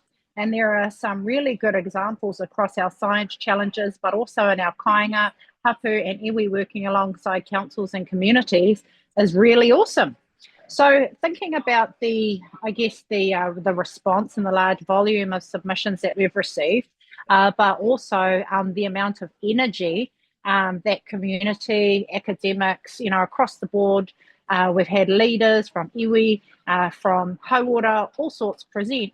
Do you think that it is like a momo timer, that actually there is good mahi to be done right now, and that this bill, including the resource spent in the hearings proper and the entire consideration of it, could have been spent elsewhere? Do you have concerns for the New Zealand taxpayer? Kia ora Huhana, me koutou te whānau o te matasini. Tēnā koe mō te pātai. Yes, I totally agree. This is a huge drain on resources across the research community as well as whānau Māori, iwi Māori. We are about to get going a new research project which looks at the resilience of groundwater under drought conditions, which we know will be increasingly a feature of our landscape moving forward into times of climate change. And we could be working on that. We could be setting up the relationships that we need to do that mahi, rather than responding to this bill and other bills. I want to acknowledge that this is one of an onslaught of legislations and bills that are being put forward that are, as you put it, momo timer. So I totally agree. And there's a lot of mahi that we could be putting our creative and intellectual energies into besides this. Thanks, Huhana. Thanks, Ocean. Thank you for your presentation today and for jumping forward a little earlier than expected. We do appreciate you stepping in and helping us out here. Kia ora, James. Kia ora koutou. We are now going to go to our submission, or just check if TRB is here. No, what's that one off the list? We'll go to our submission now from the Teaching Council of Aotearoa, New Zealand. And I think with us, we've got Leslie Hoskins and Tamaho Te Rau. That's correct. Kia ora koutou. Thank you for being with us. We have you set down for 10 minutes submission this afternoon, so I'll hand over to you to begin.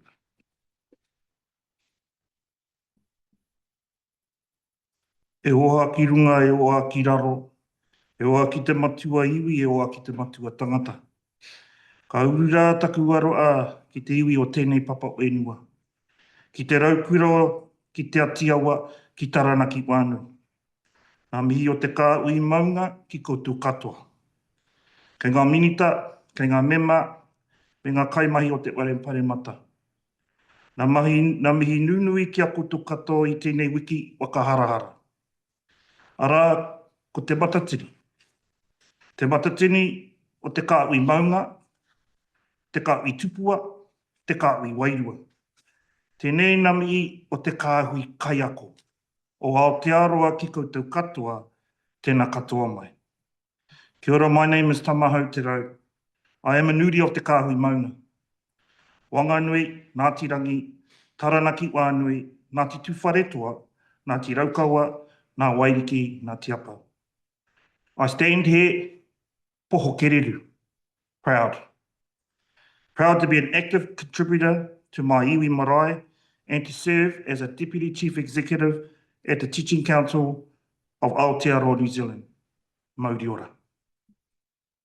Tēnā koutou katoa, ko Leslie Hoskins tuku ingoa, ko au te tūmu whakarai o te matatu Aotearoa. My name's Leslie and I'm the Chief Executive at the Teaching Council. We are here today as a tangata tiriti organisation that has spent the last 8 years learning to give genuine effect to Te Tiriti o Waitangi, the preamble and the articles with a desire to be a good tiriti partner.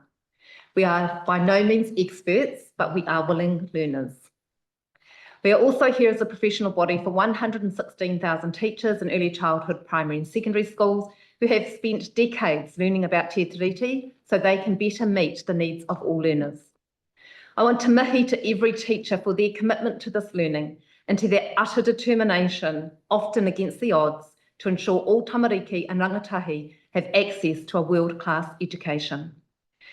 We acknowledge all others who have spoken out against this bill and their expertise in matters such as the law, the Waitangi Tribunal, the judicial system and mātauranga Māori. Today we are here to speak to our area of expertise, being education. And specifically, we wanted to share with the committee some practical examples of how we are learning to give effect to Te Tiriti. Important context for our submission is that while we acknowledge the bill is about the treaty principles in the education sector, we have never used nor referred to them. Instead, teachers have always chosen to go back to the source and to learn to use and understand the te reo and concepts or tikanga used in Te Tiriti. It is embedded in our professional standards and our code of conduct and has been for decades. I'll ask Tamaho to share a couple of those practical examples.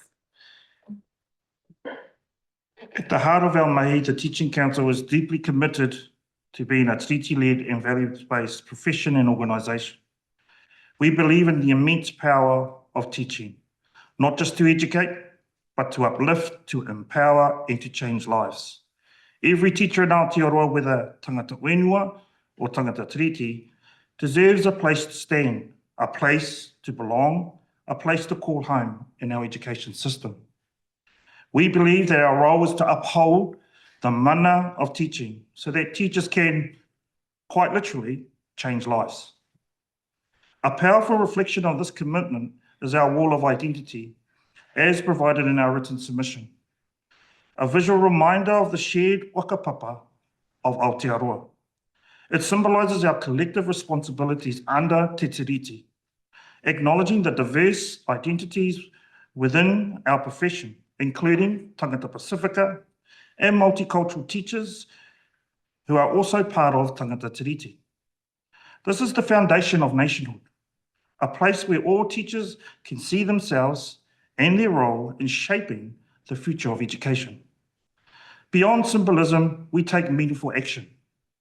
As Tangata Tiriti organisation, we recognise that our relationships with tangata whenua are essential. To honour this, together with Te Aotearoa, we have developed takai here, relationship agreements grounded in values and the intent of Te Tiriti, replacing traditional contracts and memorandum of understandings. These agreements reflect true partnership, ensuring our work is Tiriti honouring.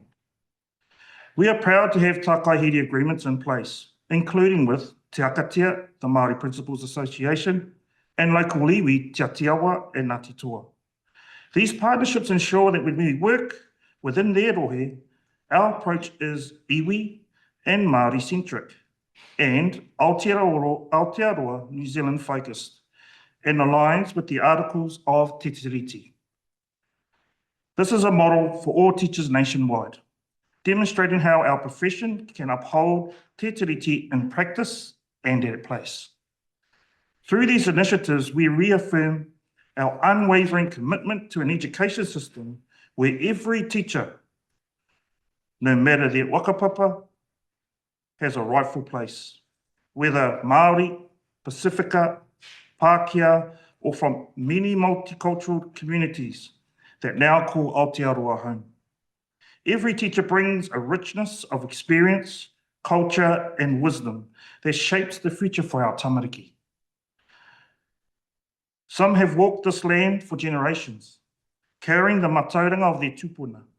Others have journeyed from distant shores, bringing new perspectives and skills to share, no matter where their story began. All teachers belong. By embracing this diversity and staying true to the articles of Te Tiriti o Waitangi, we strengthen the mana of teaching so that every teacher is valued, every voice is heard, and every learner in Aotearoa has the opportunity to thrive. Tēnā koutou katoa.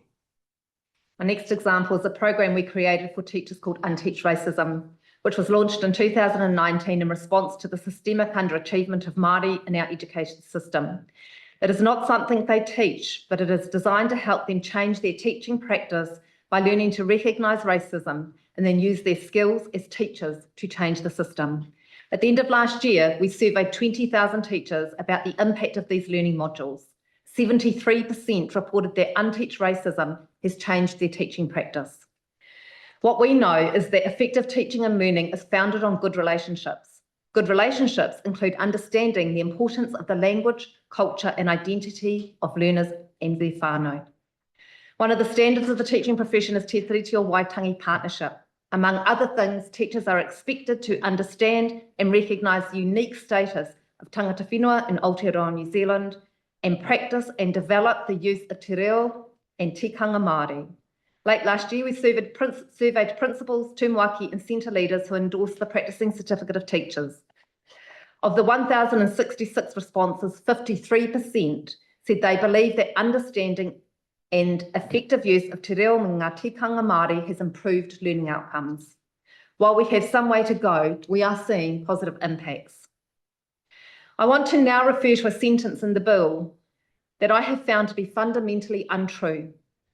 It says the treaty principles as defined at this time help reconcile differences between the te reo Māori and English texts and give effect to the spirit and intent of the treaty when applied to contemporary issues. While that might have been the hope, as I said, we do not use the principles. That is because I have learned both personally and as a senior leader in the public sector for 25 years, you cannot translate culture. So when the bill refers to the purpose of the principles being to reconcile differences in language and to bring clarity, I propose to you attempting to do that remains the issue at the heart of the matter. It seems to me we need to stop debating which word, sovereignty, kawanatanga, and what is meant, or which language or version of the text, as those are binary options and have only ever created division and forced us to defend one or the other. I implore you to consider a third option. That being, I understand language through the lens of a Pākehā culture, my way of seeing and understanding the world. To better understand Te Tiriti, I needed to learn the tikanga that the language sits within. That is, it is my lived experience that you do not translate culture back to your own worldview. You must be willing to learn a new one. Therefore, on behalf of all teachers and all of us at the Teaching Council, I implore you to consider abolishing the principles and requiring all New Zealanders to progress their knowledge and understanding of te reo me ngā tikanga Māori, just as teachers have done. To learn tikanga at place to form genuine relationships with mana whenua so that all people, tangata whenua and tangata tiriti, understand their place, understand their responsibilities, and that they belong.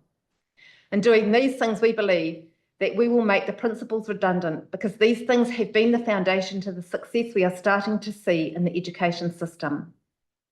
We believe this will lead to the enactment of the third article of good citizenship, the second article of by Māori, for Māori and in Māori.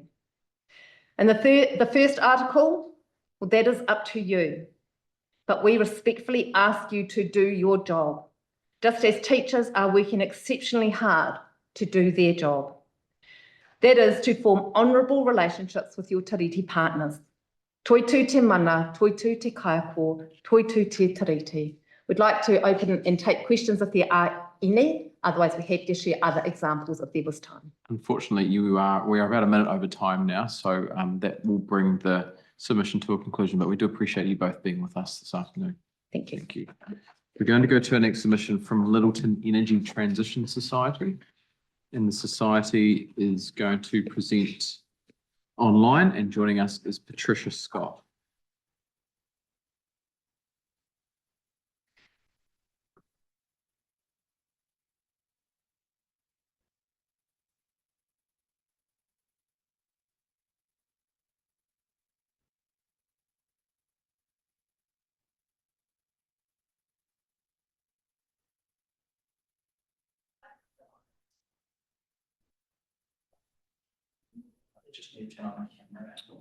Oh, Patricia, if you can hear me, can you please turn on your camera and microphone, and then we can start your presentation.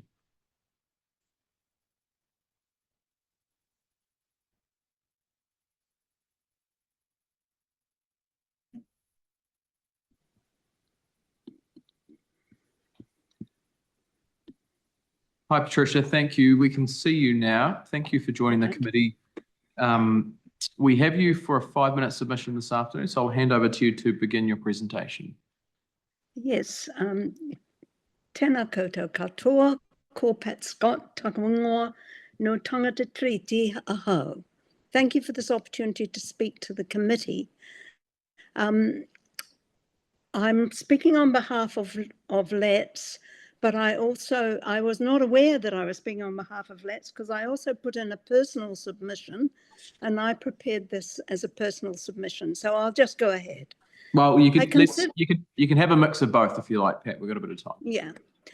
I consider this bill to be a cynical political ploy and a waste of time and money.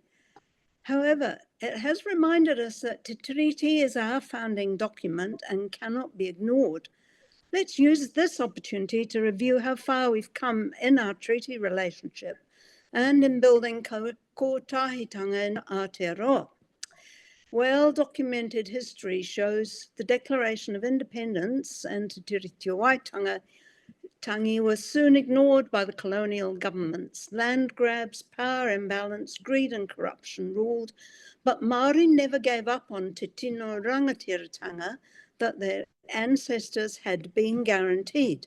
Furthermore, they continued to trust and faith to remind the signatories to honour their commitments. And it seems from the positive changes of the last 50 years that their trust was not entirely misplaced, although there's still some way to go. Let's look at what we've achieved. The Waitangi Tribunal established, the Crown apologies to iwi and hapu for their past treatment, and made some modest settlements. We've seen te reo become an official language and part of our everyday speech. Hapu and iwi are now a vital part of the civic fabric of our regions, working in structured relationships with councils, government departments and NGOs. There's a growing awareness of the richness of Te Ao Māori, and it is being embraced at all levels of our nation's life. No time to itemize. Lots of people have been on marae for lots of functions. Yes, we have come some way towards living in a treaty-based relationship. But don't let's get ahead of ourselves.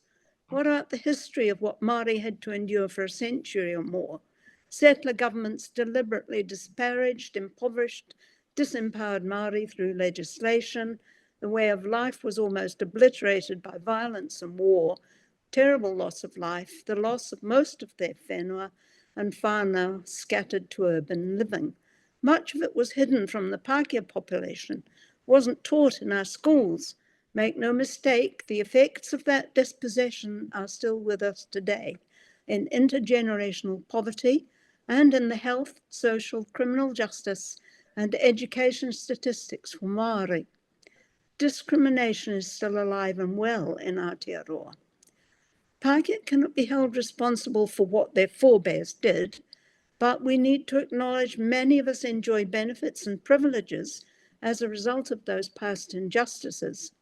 It is surely our responsibility to address the inequities that are embedded in the structure of our society and in which Māori are overrepresented. It is our responsibility to do all we can to prevent legislation like this from becoming law.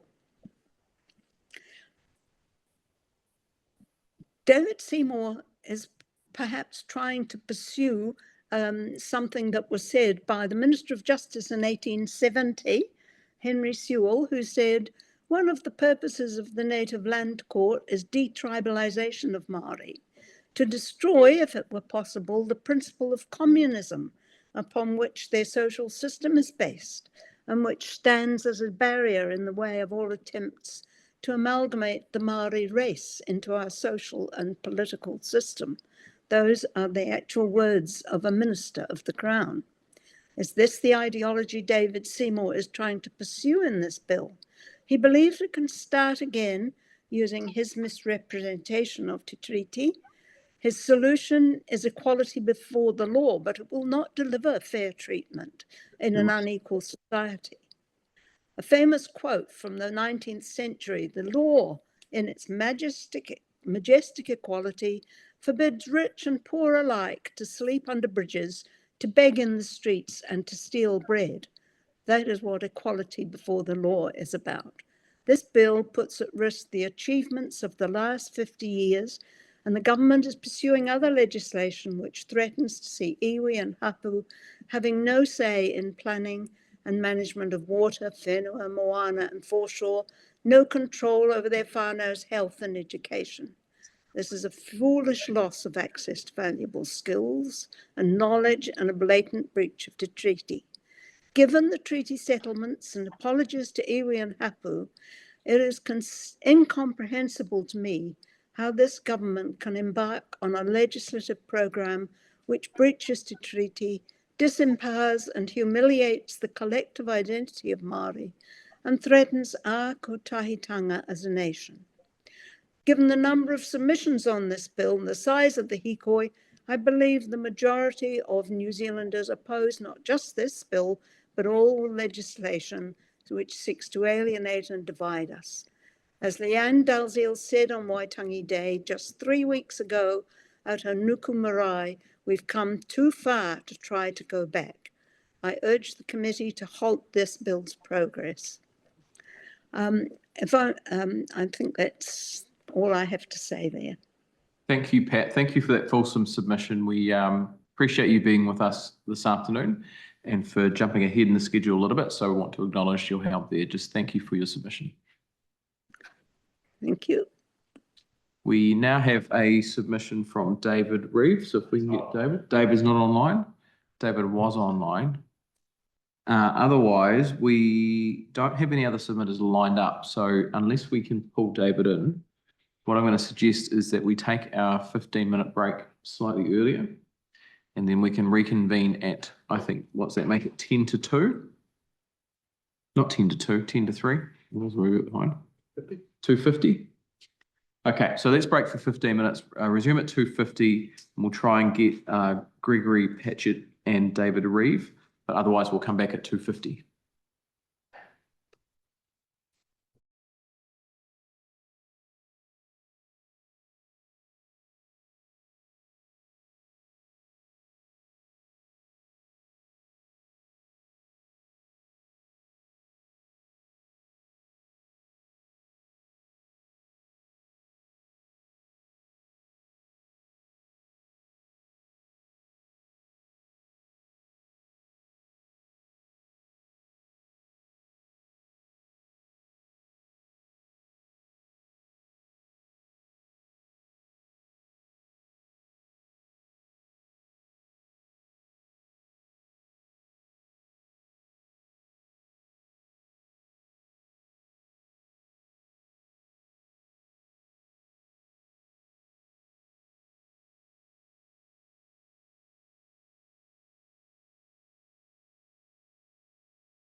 We've done some reshuffling of the schedule. I'll just wait for members to come in so we can legally run the meeting.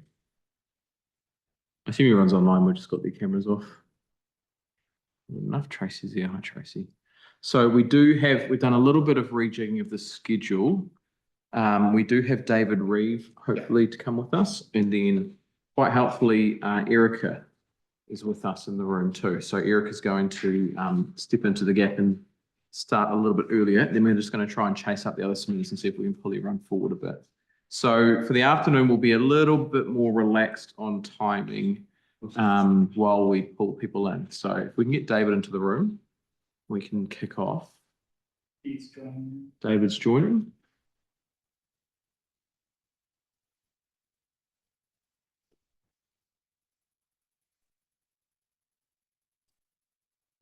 Hi. David, good afternoon. Thank you for joining the committee. Thanks for starting slightly earlier.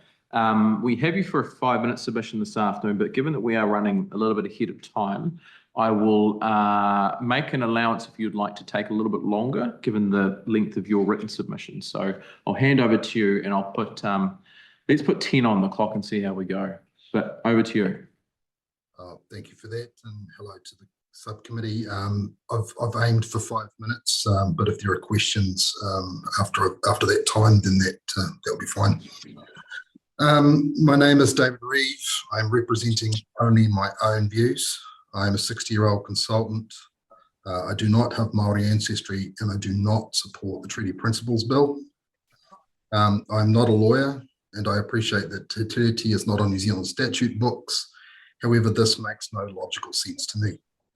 There is only one credible path from the British Crown accepting He Whakaputanga and therefore recognising New Tiriti as a Māori sovereign nation to the current government of Aotearoa, New Zealand, and that is via Te Tiriti. As such, Te Tiriti must be a constitutional document, and I think it should be recognised in the Constitution Act. For clarity, I use the term Tiriti for the Māori sovereign nation of New Tiriti only because that is the name used in He Whakaputanga and Te Tiriti. Constitutional law needs to meet the highest hurdles for change. As a treaty, then ideally, Te Tiriti should only be amended by a supermajority of both counterparties.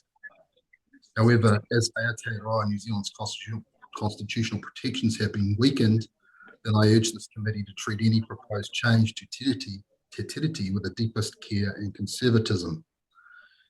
And let's be clear, in my view, the effect of this Treaty Principles Bill is to unilaterally change Te Tiriti based on a premise underpinned by misinformation. I don't have time to expand on this point today. I submit that the Treaty Principles Bill has many flaws, but I wish to comment on one. The concept that basic rights are equal is, in my view, misleading. The term basic rights does not appear in the Bill of Rights Act 1990. Many of the rights described under the Bill of Rights are, for lack of a better term, the minimum rights that should be afforded under a democracy. However, the Bill of Rights Act also declares that no existing rights or freedoms should be abrogated or restricted by not being in the Bill of Rights. I personally would like that existing rights were protected more strongly, but nevertheless, our existing rights are our basic rights and they do not make everyone equal. There are strong arguments that First Nation rights can be a mixture of minimum rights, existing rights, and possibly something in between. However, we have no need for this philosophical debate because we have it in black and white in Ko Te Tuarua o Te Tiriti o Waitangi, i.e. Article 2. Ko Te Tuarua should be added to the Bill of Rights Act, in my opinion. Any debates about the equality of Te Tiriti outcomes is irrelevant. It is preposterous to suggest that Māori would have entered into Te Tiriti without the protections for Māori given in Ko Te Tuarua or Ko Te Tuatoru for that matter. Giving these rights to Māori was the deal that was done. On the issue of principles, in my opinion, the need for principles arises from the Treaty of Waitangi Act 1975. While that act was a significant positive step for the time, I think it is now time for it to evolve. In my view, there is a problem with the act right from the preamble, and this is the implication that both versions, Te Reo Māori and English, are collectively the treaty. Contracts are based upon the offer made and accepted, and especially when the offer and acceptance is signed. The offer made on February 5th, 1840 and accepted and signed on the 6th was Te Tiriti o Waitangi on Tirini I Te Reo Māori. All but one of the signed sheets was in Te Reo Māori, and there can be little doubt that Captain William Hobson would have preferred that sheet to be in Te Reo Māori as well. If Te Tiriti o Waitangi I Te Reo Māori is accepted as the treaty, with the English draft being the primary guide where tiriti is unclear, then I think the need for interpretive principles reduces significantly. The final point I would make is about the approach taken in the proposed bill for a binding referendum based on an oversimplified and one-sided question. Populism is not democracy. The proposed approach simply encourages victory through the expenditure on misinformation on social media. This is not a conversation, and this is not democracy. And that concludes my oral submission. Thank you, David. Thank you for taking us through your submission. We've got a bit of time for questions. Let's start with Huhana Linden. Tēnā koe, David. Thank you very much for your submission and for your thoughts on the Treaty Principles Bill as tangata tiriti. I wanted to ask you in terms of, the journey that we've made so far as a country is still underway. And do you think that the Treaty Principles Bill really undermines the trajectory and the movement and the mahitahi that we've achieved to date, but also, that social cohesion and community? It's sort of just bubbled up a whole lot of division. Yes, I did think about commenting on that, but obviously had restricted time. I think the Treaty Principles Bill has probably increased conversation around te tiriti and the principles and what it means, but I do not think it is the best way of encouraging that conversation. I think it could have done more constructively. I think it could have been done without encouraging so much fear, for lack of a better term, and it just could have been more constructive, I think. Thank you, David. And I'll just check with the other members online if they have any other questions for David. No, there doesn't appear to be any. Thank you, David, for providing your submission. One of the, pitfalls of being towards the end of the day and towards the end of the week on submissions is that a lot of the ground you've covered is relatively familiar to the committee. So maybe take some heart from that your submission is echoed by a few others that we've heard. But please don't read anything into the fact that we don't have a barrel load of questions for you. Just want to acknowledge your submission this afternoon and thank you for being with us. Thank you. Thank you for giving me the opportunity. So, okay, thank you. We will now go to our next submitter, and I'm going to hopefully invite Erica up to the table. Erica Brooks. Thank you, Erica. Thank you for being with us, and thank you for taking the opportunity to step in a little bit earlier. Huhana's locked her phone. Just on behalf of the committee, I'd just like to thank you for your written submission. We have you for 10 minutes this afternoon. And so I'll hand over to you to make your submission. You're probably prepared for 5, but I did. We can go for 10 if you like. That's all good. Thank you. Kia ora koutou. Good afternoon to the committee, and thank you for the opportunity to speak today. Thank you too for your own energy and commitment to this process. I know these are long days and it's been a few long weeks. And so I pay my respects also to those who have spoken before me today and in the weeks previous.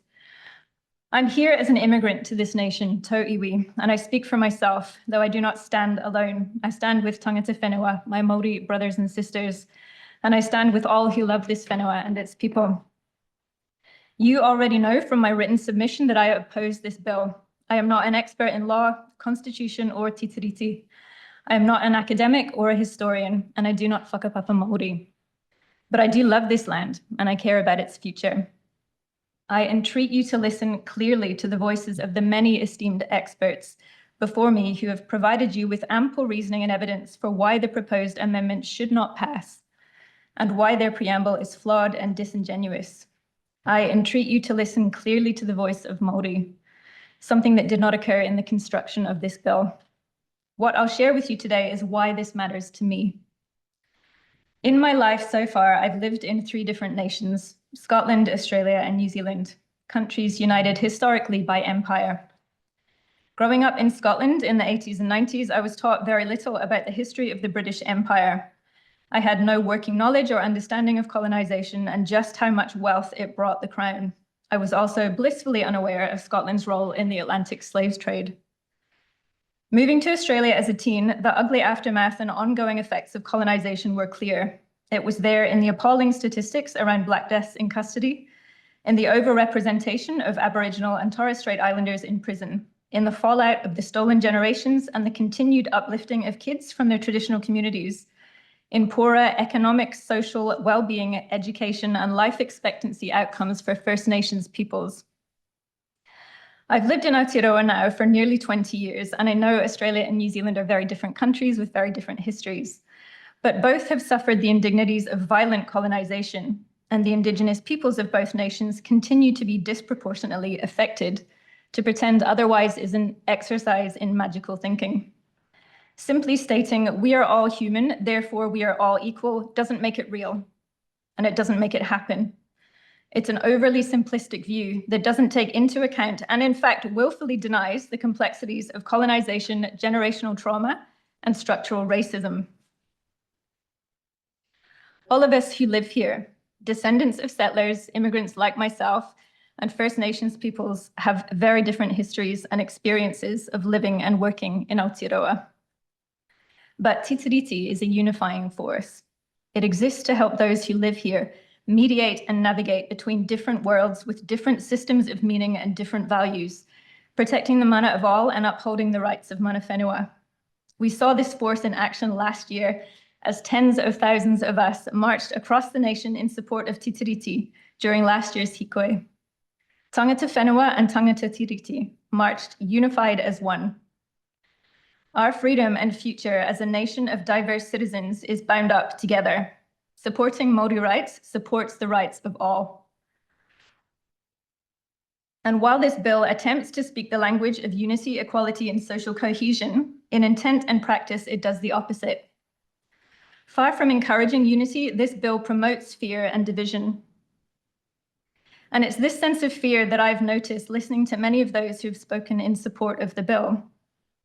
But fear is limiting and it makes us smaller.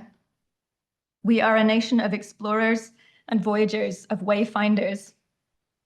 And this smallness and this fear is not part of who we are. Upholding Māori rights does not mean less rights for anyone else. Mātauranga Māori, Māori knowledge, values, and attitudes, they're inherently inclusive.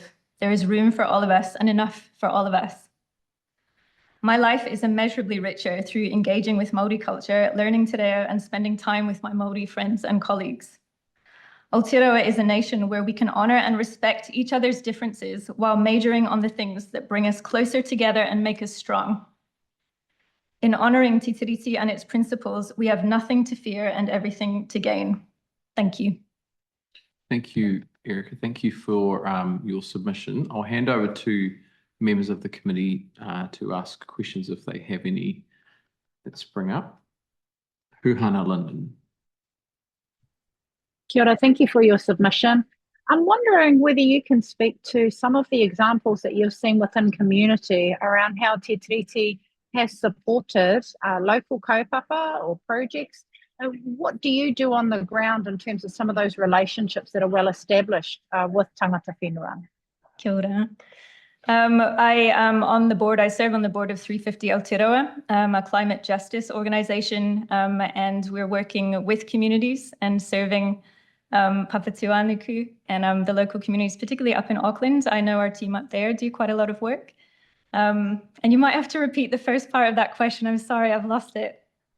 Can you speak to some of the work that 350 Aotearoa does alongside tangata whenua and some of those campaigns or projects that you've delivered through a Te Tiriti lens? Yeah, we spent quite a bit of time last year working on a strategy. As an organisation, I only joined the board last year, but as an organisation, we've spent some time working out how best to work with tangata whenua when it comes to supporting climate justice in Aotearoa. And to come alongside to make sure that we're not going off on one direction, trying to do our own thing and not working with people who are already doing the mahi on the ground. So last year, I know our team up in Auckland spent quite a bit of time, and as a board, we joined in with them too for a couple of strategy days based on work that was done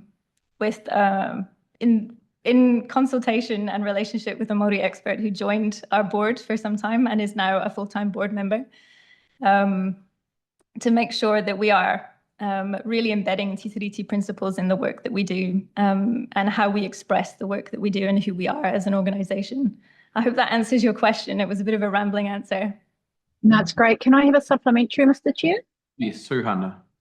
Hi, I just wanted to explore with you, considering we've heard that the coalition government partners won't be supporting the Treaty Principles Bill beyond a select committee, do you think it's a bit of a momo timer that we're even being forced as community to mobilise in such a way on the bill? Or, how does it feel from your perspective? Yeah, absolutely. I think the person before me speaking, he mentioned that he'd seen some good kōrero come out of the Treaty Principles Bill. But in general, I see it as a massive waste of time and resources. I think there could be more constructive ways of having this conversation together as a nation. And I think it's taken a lot of time out of everybody's days and weeks for something that is already being said it's not going to be progressed. And as I stated in my oral submission, I see it as a divisive element more so than something that is supporting community. However, I recognise many of us have been brought together in support of Te Tiriti and Māori rights because of this bill, because so many people disagree with it so completely. Thank you, Erica. Thank you, Huhana. Thanks for the questions. Look, Erica, that's a great session from you. Thank you for helping us out and stepping in slightly earlier than you might have expected. And we appreciate you being with the committee today, and just want to acknowledge your submission. Thank you. Thank you. Okay, we do have hopefully into the room next submission from Te Atakura Educators, and I think submitting on behalf of them will be Dr. Veronica MH Tawhai. So if we can bring Dr. Veronica into the room. She's joining now. Kia ora. Kia ora, Dr. Tawhai. Thank you for joining us earlier than expected. So I didn't actually know to do that, so lucky I jumped on, but great to be here. You're great. No, thank you. We've quite unusually running a little bit ahead. So thank you for being with the committee. We've got you with us for a 10-minute submission this afternoon, so I'll hand over to you to begin your presentation. Okay.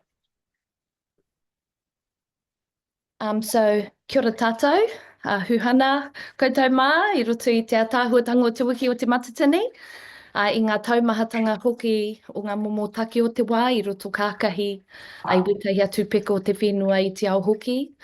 So kia ora to the committee. Thank you for the welcome and acknowledgements in the context of everything that's going on currently at the time here and in the world. And as said in my submission, I'm from Ngāti Porou and Ngāti Uipohatu. And although I usually wouldn't spell out my background any further, by way of introduction to the education-related elements of the bill I'm speaking to, I just wanted to say quickly that I'm an associate professor in Te Tiriti capability building specifically at one of the universities here in the North Island. I'm the principal educator of a nationwide network of treaty teachers, Te Tiriti educators, of whom I'm making this submission for. I myself have been a Te Tiriti educator for nearly 2 decades and am a researcher in this field. This included me being awarded a Fulbright scholarship to conduct PhD research into this matter of engaging others in treaty conversations, but that also looked at US, Hawaii, Canada, Australia, and here in Aotearoa. And specifically, our network focuses on best practice in curriculum pedagogy, or the what and how of teaching and learning about challenging subjects such as treaties in a way that's helpful and healing. And so I will take our submission as read, including our comments on the failure of this bill to reflect Te Tiriti and its undermining of the Waitangi Tribunal. But I won't explain those points any further, as you've already had exceptional experts nationwide, far more knowledgeable than myself, who have already submitted to you on this. But I do appreciate the opportunity to elaborate further on the bill's points, particularly relevant to Te Tiriti education, which, as you know, are to promote a national conversation, build consensus about Te Tiriti that will promote greater social cohesion, in part through a referendum, etc. So what I can say, is that in all my years of teaching and research in this area, nowhere have I come across guidance that says the approach to promoting a conversation is to say, right, this is definitively what this controversial issue means. Please comment, or comment if you wish. You know, because that's not inviting a conversation, but is an assertion that leaves only room for protest. And while the protests in all their forms, from the hikoi to submissions, have been remarkably peaceful, to claim this is promoting conversation when it's people having to desperately voice their opposition is inaccurate. And for those of us who teach in this area has been incredibly sad.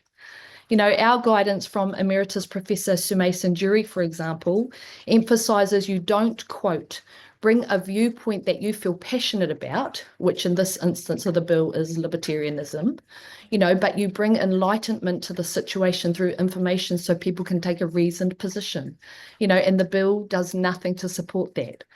And so the second thing is, in all my years studying best practice and teaching this area, at no point do you promote a conversation by starting with statements that are harmful. You know, and you've had experts explain in detail already why the proposed principles are harmful, you know, both Māori and tangata tiriti experts. But even with just general knowledge of how sensitive te tiriti issues are, to claim this is promoting conversation is abusive, you know, particularly because its contents about the principles of gaslighting. And I would never start a te tiriti workshop with triggering controversial opinions on these matters, because it would demonstrate deep disregard for participants and their well-being. And subsequently, the government through this bill has shown deep disregard for New Zealand citizens and our well-being. You know, and Ani Makaere, who I know you've heard from, is a tiriti scholar, but is also an expert educator. She has taught us about the deep responsibility as educators we have to ensure everyone is safe, and states that one challenge is, quote, to keep your Māori students safe from the racism in the room, because you get other students who feel that they have complete license to come out with these appalling statements, you know, which is what's happened here, except in this instance, it's not students, it's the government via this bill. And for all the outstanding submissions we've had, the claim that this has been a great process to bring those forward, I don't support, because for everyone who's brave enough to speak out, there are others who are hurting, okay? And so third, connected to that, is that in the years of research and experience of our network, conversations for consensus building is not achieved through any combative process like this bill. You know, instead, our focus is that we must imbue a positive, healing mode or essence, you know, to it that is about inviting people in, making people feel safe, empowering them with robust evidence, sharing a broad range of evidence so they don't feel pressured as to one view, you know, can come to their own informed conclusions and contribute on the matter from a place where they know that their input is valued. And the process this bill has taken does none of those things. You know, and arguably neither would a referendum. And this is pointed out by Professor Linda Tuhiwai-Smith, who has taught educators like myself that, quote, until we go through a generation or more of people who have become well educated and you can have a sensible conversation, you know, it's going to be hard yakka. And this bill claiming a goal of a nationwide conversation while the new Aotearoa New Zealand Histories curriculum has been stopped, because it supposedly needs rebalancing, but then the rebalancing committee includes well-known anti-Māori academics, you know, is simply disingenuous.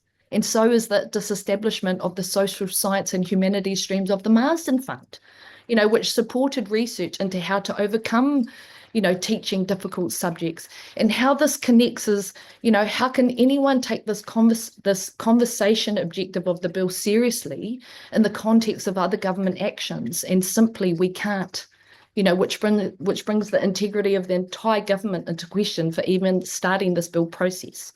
Okay, right, 3 minutes. Last point is that, you know, the education argument that my network is making may seem really old and boring, okay? And the point is that it is old, because it was in 2005 that use of the Justice and Electoral Committee and what was then the Constitutional Arrangements Committee stated that we needed more comprehensive citizenship ed in our schools ASAP, you know, and that was 20 years ago.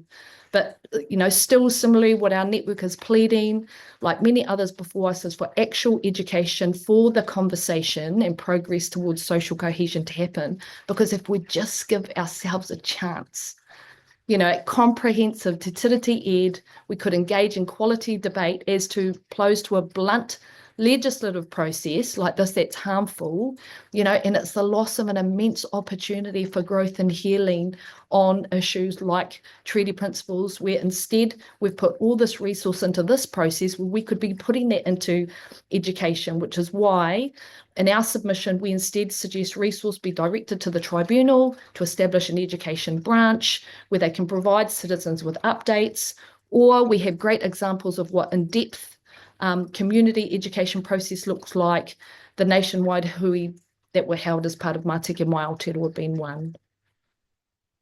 Thank you. Thank you, Dr. Tawhai. Thank you for your submission this afternoon. We've got some time for questions. We'll open up with Hupana Linden. Kia ora, Aunty Ronnie, e mihi ana ki a koe me o kōrero I tēnei ahiahe. Ki runga I ngā tūwhai aho o te wā o te matatini. Thank you for your submission on behalf of Te Atakura Educators. And I wanted to really, go to some of your recommendations, and in particular, because you've had 20 years of te tiriti education and community, and you've built this army of educators, and you've raised the fact that the Waitangi Tribunal, has this massive archive of research and reports and literature that should be shared with New Zealand as a whole. The resource bank, maybe, while it's there, it's not very accessible for the average New Zealander. Yes. Do you think it's time that we actually prioritise some resource to support places like the Waitangi Tribunal and other spaces to create resources that can be used in schools, communities, and in your training, for instance? It's the establishment of an education branch. And I will say this, Chair, is that, we've been raising for several years right now, that we spend millions of dollars on settlements and barely 1 cent on explaining to New Zealand citizens why. And so of course we're going to create this situation where people feel hostile because they don't, have full appreciation, of our histories, but also our potential future. And, while we can have big conversations, what Huhana is saying from our submission is a very easy fix. All of that information is right there in the tribunal. We just need to, resource them to be able to do that. And we use the tribunal resources all the time. It would be a simple resourcing of them to have an education branch to be able to share all this wonderful knowledge and explanation as to the treaty principles that we already have. They've already done the work. I do appreciate the time. Thank you. No, we've got some time for a sub. We're running a bit early. Can I sub, Mr. Chair? Can I sub? Yes. Yeah. So quick fix, just thinking the tribunal while we then look at more long-term things. Certainly. Well, I think about our learning media and our journals that are basis and all the resource, because it's through our babies that they educate us. They can all sing Tu Tira Mai Ngā Iwi and they can kamate. They sing the national anthem, both Māori and English. So, I know that the next generation of tamariki are being well served by the education system in terms of that bilingual nation building approach. But is it our generation and older that we need to have a concerted effort in terms of how to bring up both civic education, but also some of our localised histories and learnings that are available?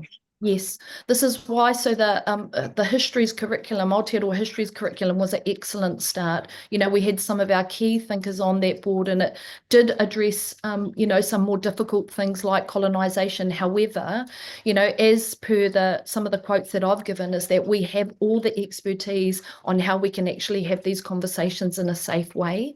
And so it's not, previously people have kept right away from this because they've said, the education is biased, or that most teachers are actually just too afraid, but that's not the case anymore. This is specifically one of the purposes of our network. And so it's really, having an overall approach where we do have it, still have Aotearoa histories in school, but then also have an adult education, program. And it's easily done. And I'm honestly baffled as to why we're not doing it already. 20 years, and it was the Justice and Electoral Committee that suggested it.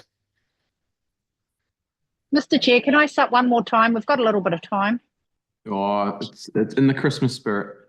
Thank you. So just thinking about Te Atakura and, the time that you've served in terms of educating community across Aotearoa, Can you just give us a figure in terms of the number of workshops that you have delivered or that Te Atakura? Do you keep a database of how much impact you're having? I tell you what, one of the reasons why we don't, and we keep it confidential as to the groups that we've worked with, is because this is such a controversial topic. But I would really hope that everyone on this committee one day meets someone who's undergone our workshops, because it would be in the hundreds, and I certainly, even just myself, would have taught thousands.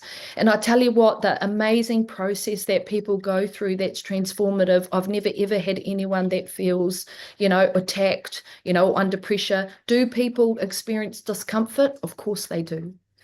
Particularly we've been presented with information, but the particular mode or essence, of Te Tiriti education that we're pushing today is one that's positive and healing, where people, feel safe to be vulnerable, but we also load them up with heaps of what we call as their lifetime homework to go and do their own research. And this is the main thing, Whānau, is that, we can present people with all the information for them to make their own decisions. And so something like this bill that comes out and actually goes, oh, this is it.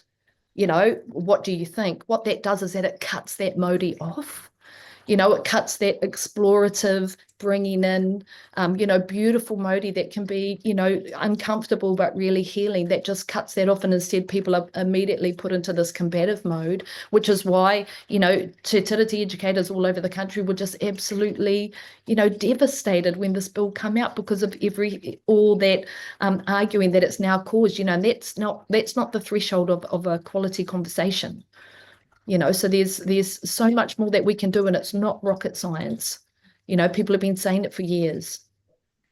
Thanks, Dr. Tawhai. Thanks, Huhana, as well, for the questions. Look, we appreciate your time this afternoon and being with the committee for extended length of time. So just want to acknowledge on behalf of the committee your submission, and thank you for being with us.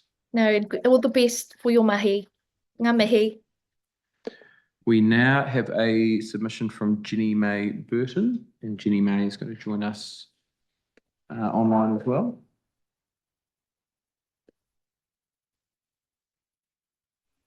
Can you hear me? We can, Jenni-May, thank you. If you can turn your camera on for the committee, that'd be helpful as well. Thank you. Yep. That's great. Thank you, Jenni-May. Thanks for being with the committee this afternoon. We've got you for a 5-minute submission, so I'll hand over to you to provide us your presentation. Yep. Submission in favour of the principles of the Treaty of Waitangi Bill. For the New Zealand Constitution to maintain its integrity, it is a quintessential requirement for the New Zealand Crown to establish in law reasonably certain and clearly defined principles of the Treaty of Waitangi, also known as Te Tiriti o Waitangi, for it to be a document accepting of the rule of law. The Treaty of Waitangi is a constituent of the New Zealand Constitution, outlining in law what is a privilege for one people and a right for all peoples. At present, there are no legally defined principles of the Treaty of Waitangi, the object of concern being that whilst dubiety is remnant within the interpretation of the text of the Treaty of Waitangi, so too will dubiety be remnant within the New Zealand Constitution. The question being, how can a dubious constitution righteously serve all people? The answer being that it simply cannot. The ubiquitous concepts of tino rangatiratanga and kāwanatanga are keystone concerning the understanding of fairness of the Treaty of Waitangi as a constituent. Tino rangatiratanga denotes the concept of absolute sovereign mind, individual liberty, self-determination, free will, and that everyone inherent with being human holds the inalienable right and privilege above which is not human to think and make decisions based on their thinking and determining their actions, and thus become the arbitrators of their mind to the consequences of their actions.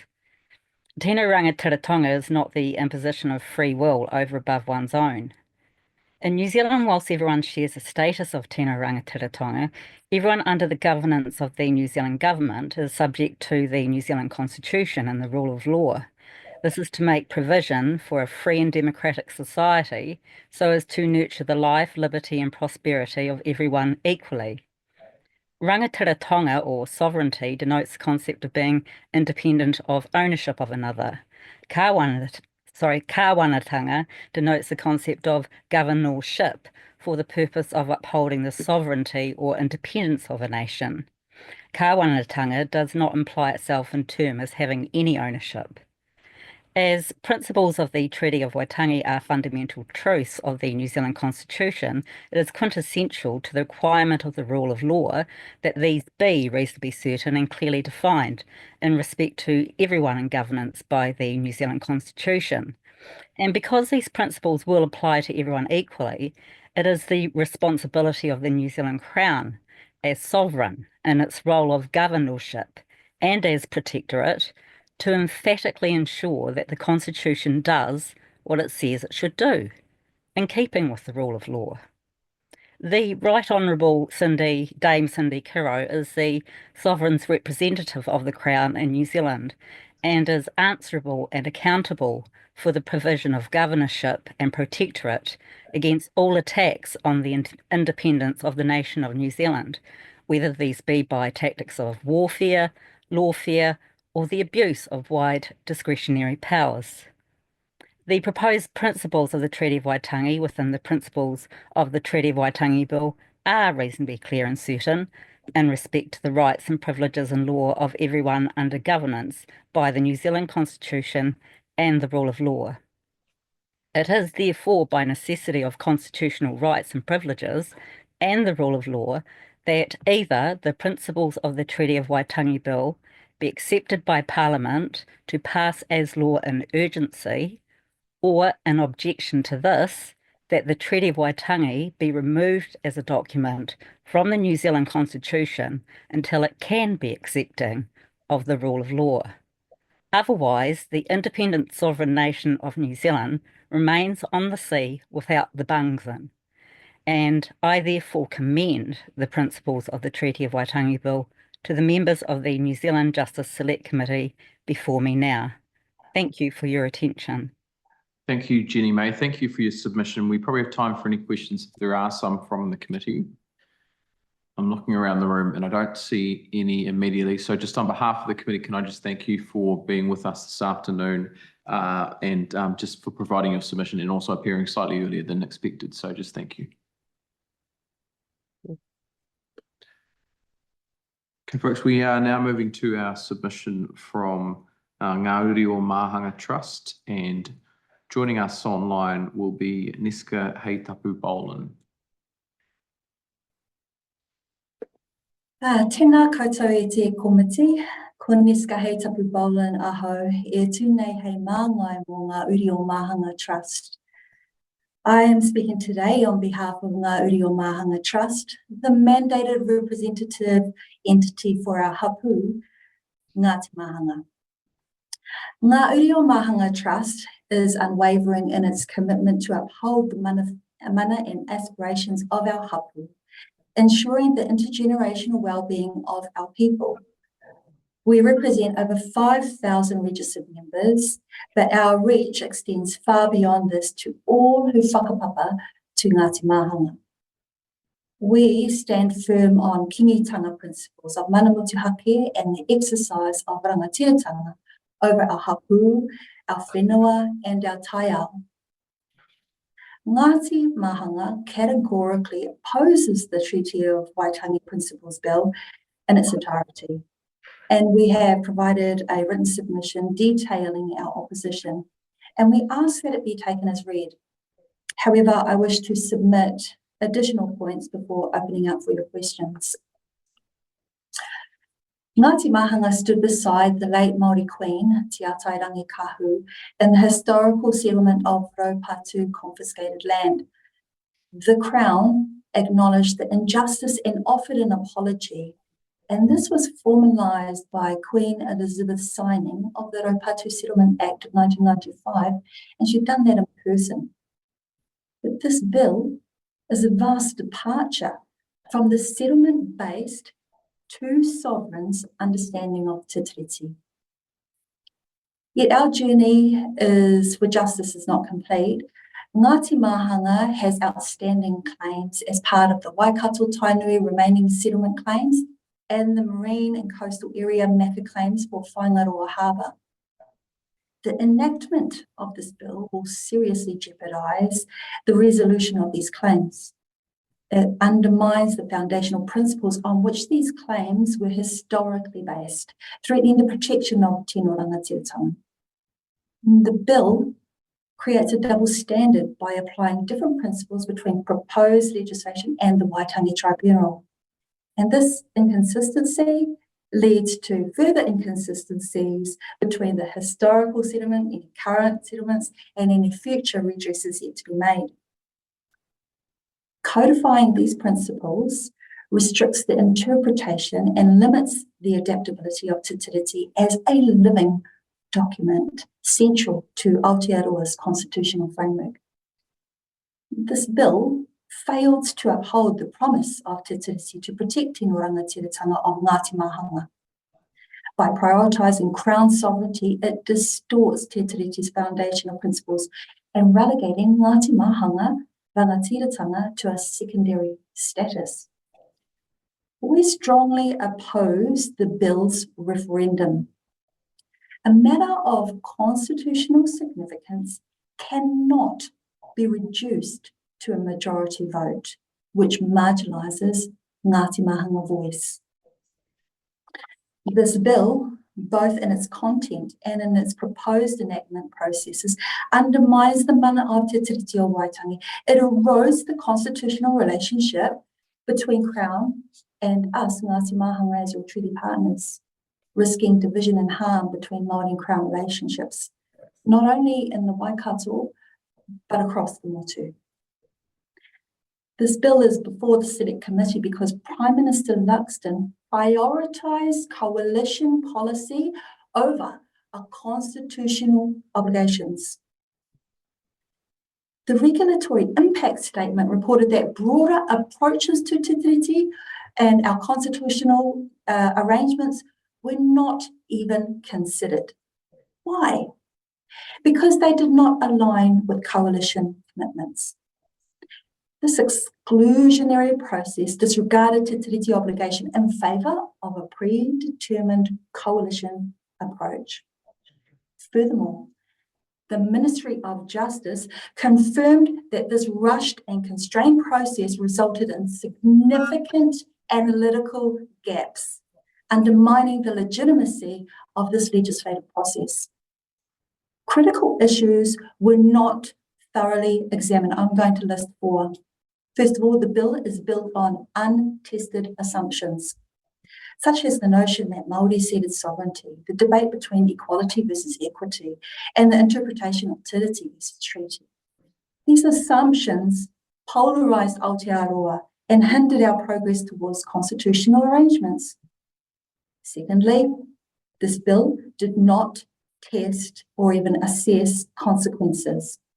There was no comprehensive investigation of the potential and unintentional consequences of this bill. Thirdly, there was no effort to engage in genuine consultation with Ngāti Maahanga as your treaty partners. Rather, we have been relegated to participate in a select committee process.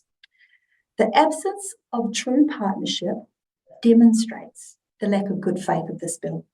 It's severely undermining this process's legitimacy.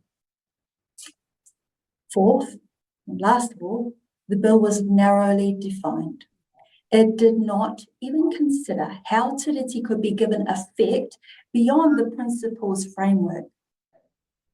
We urge the Select Committee to recognise the serious flaws in this legislative process, including a lack of consultation as us hapu leaders. We recommend that no coalition agreement should ever interfere with constitutional matters. In closing, in his final koro nei hana last year, Kingi Tuheitia reminded us we must be in kotahitanga if we are to move forward as a nation. I'll open up to any questions. Kia ora, Neska. Thank you for your submission this afternoon. We've got a question there from Pūhana Linden. Tēnā koe e te rangatira o tira tēnā koutou Ngāti Maahanga. I'm at Te Matatini and can have and you might be able to hear Te Kahurangi bellowing out behind me. So we've got Waikato Tainui proud on stage. Ngāti Maahanga is the Te Tiriti partner with the Crown, and you have clearly articulated the way that you have felt undermined on behalf of hapu and iwi in terms of the lack of consideration for the relationship between iwi Māori and the Crown by being relegated to being just a mere submitter amongst the general populace of Aotearoa New Zealand. What recommendations can you give to our committee in terms of a truly genuine te tiriti relationship with hapu and iwi of Aotearoa to find a genuine way of, I guess, engagement moving forward on legislation, that it isn't just left for this Westminster system, that there is something that is bespoke and unique to Aotearoa that we could hanga ourselves in terms of how we move and creating laws in this country? Yes, great question. Thank you very much, because I think it goes to the heart of the matter. If we are actually in good faith with the Te Tiriti o Waitangi and the obligation, there should be true partnership.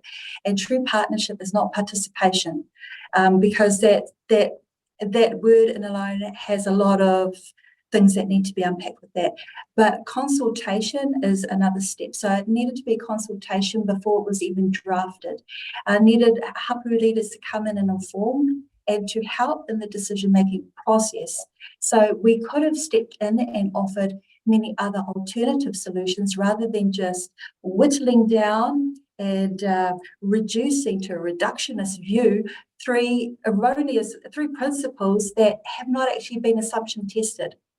So, you know, we could have fed into that and jointly come up with solutions. In fact, I do believe that our hapu and many iwi leaders did participate in what we gather could be alternative for constitutional arrangements. Mātiki Mai offers 3 different alternatives. We were not prescriptive as this bill is. This bill has been prescriptive.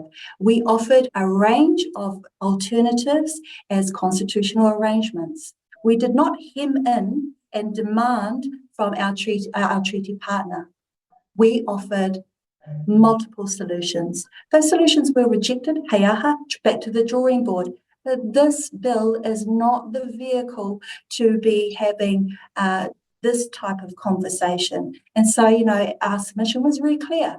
We strongly oppose this bill and reject it, and then it needs to come through a different forum. So I hope that I don't think I've given any insight, because I think that every single hapu will want what Ngāti Maahanga want. We want a seat at the table. We want those conversations. We've got great ideas. You might not like them, but we've got great ideas. Thank you, Huhana, for the question. Thank you, Neska. Look, thank you for your submission this afternoon. We do appreciate you taking the time late in the day to present to us and to be with us. So just want to acknowledge that and just thank you on behalf of the committee. Ka pai.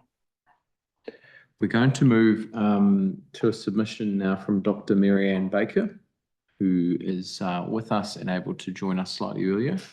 And then we're just going to try and track down the final 2 submitters for the afternoon as well and see if we can't get them in.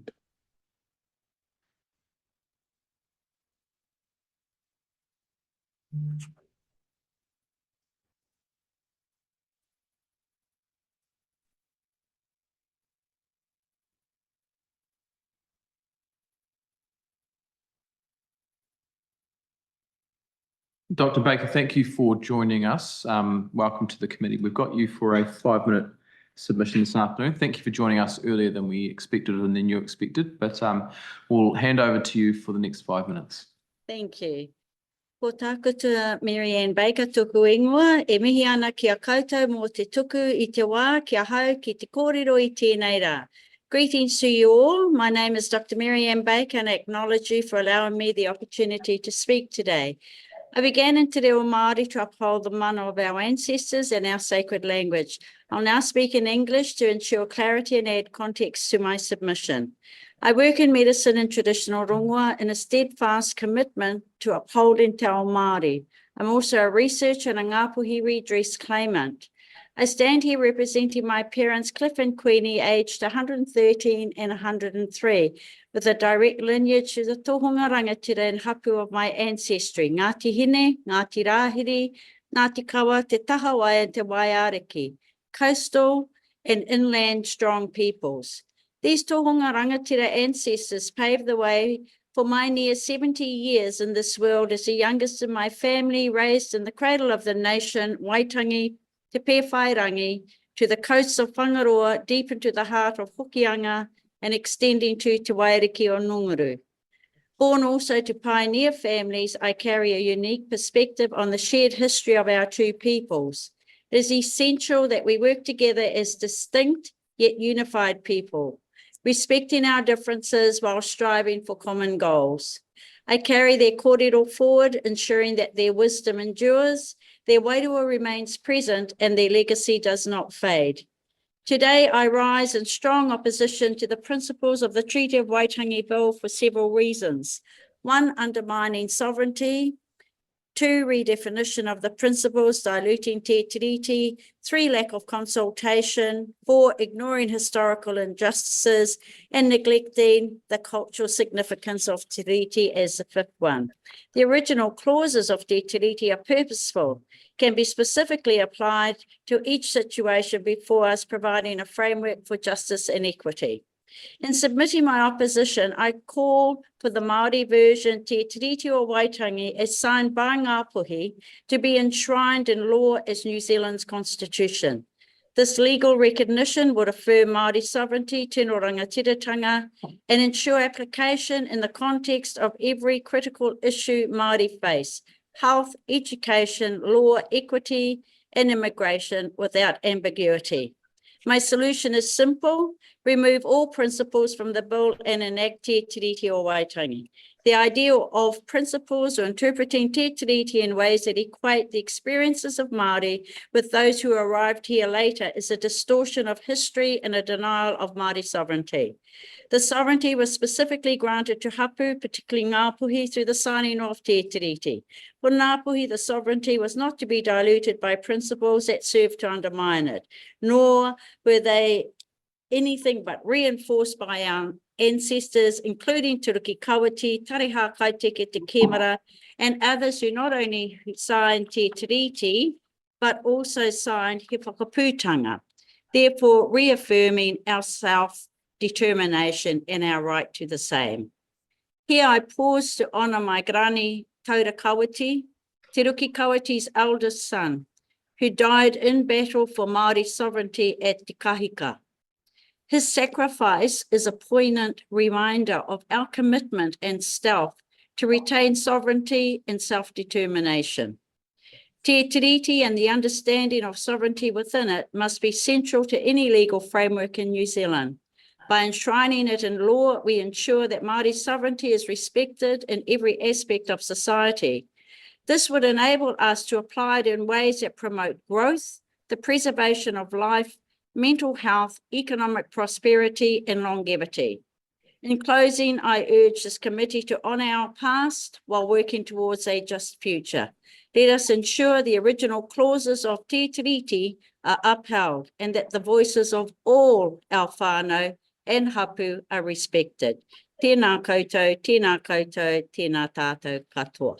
Well, tēnā koe, Dr. Baker, thank you for your submission. We'll go to a question from Huhana Linden. Tēnā koe twa Marianne, e mihi atu ana kia koe me o whakapapa nui ki roto i a Ngāpuhi a Ngāti hine hoki. Whaia Marianne, as a claimant within Y1040 Te Paparahi o Te Raki, knowing we have also the support of the Waitangi Tribunal that Ngā Hapu o Ngāpuhi did not cede sovereignty, what is your thoughts in terms of the Crown finally coming to Ngā Hapu o Ngāpuhi and having that constitutional conversation for the betterment of all New Zealanders? I think that goes without saying that that's a wise move, but they must have genuine conversation and dialogue, interaction with Ngāpuhi, because Ngāpuhi is the first colonised area, the first to be economically prosperous, the first to set up He Whakaputanga, to show the very values of the present government that they seek has been enshrined by our ancestors long before the arrival of European, and cleverly, strategically, who they were engaged to promote all the things that governments seek today: prosperity, economic growth, long life. Thank you, Dr. Baker. Thank you, Huhana, for the question.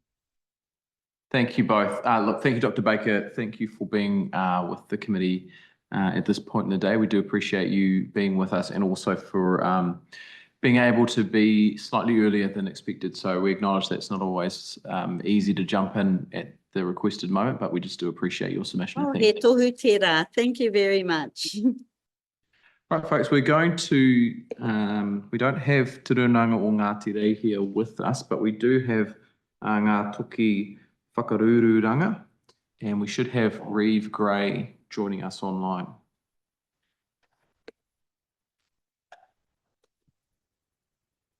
Kia ora, can you hear me? Kia ora, Reeve, we can. Thanks for being with the committee. We've got you for a 10-minute submission this afternoon. Thank you for joining us slightly earlier than expected, but we'll hand over to you to start your presentation. Ka pai.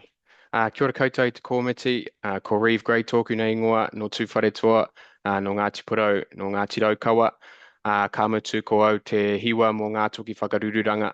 I'm here to present a submission on the Treaty Principles Bill on behalf of ngā Toki Whakarururanga. Just as a bit of background, Ngā Toki Whakarururanga is a by Māori for Māori collective born out of the Waitangi Tribunal claim Y2522 against the Trans-Pacific Partnership Agreement, TPPA, or now known as the CPTPP.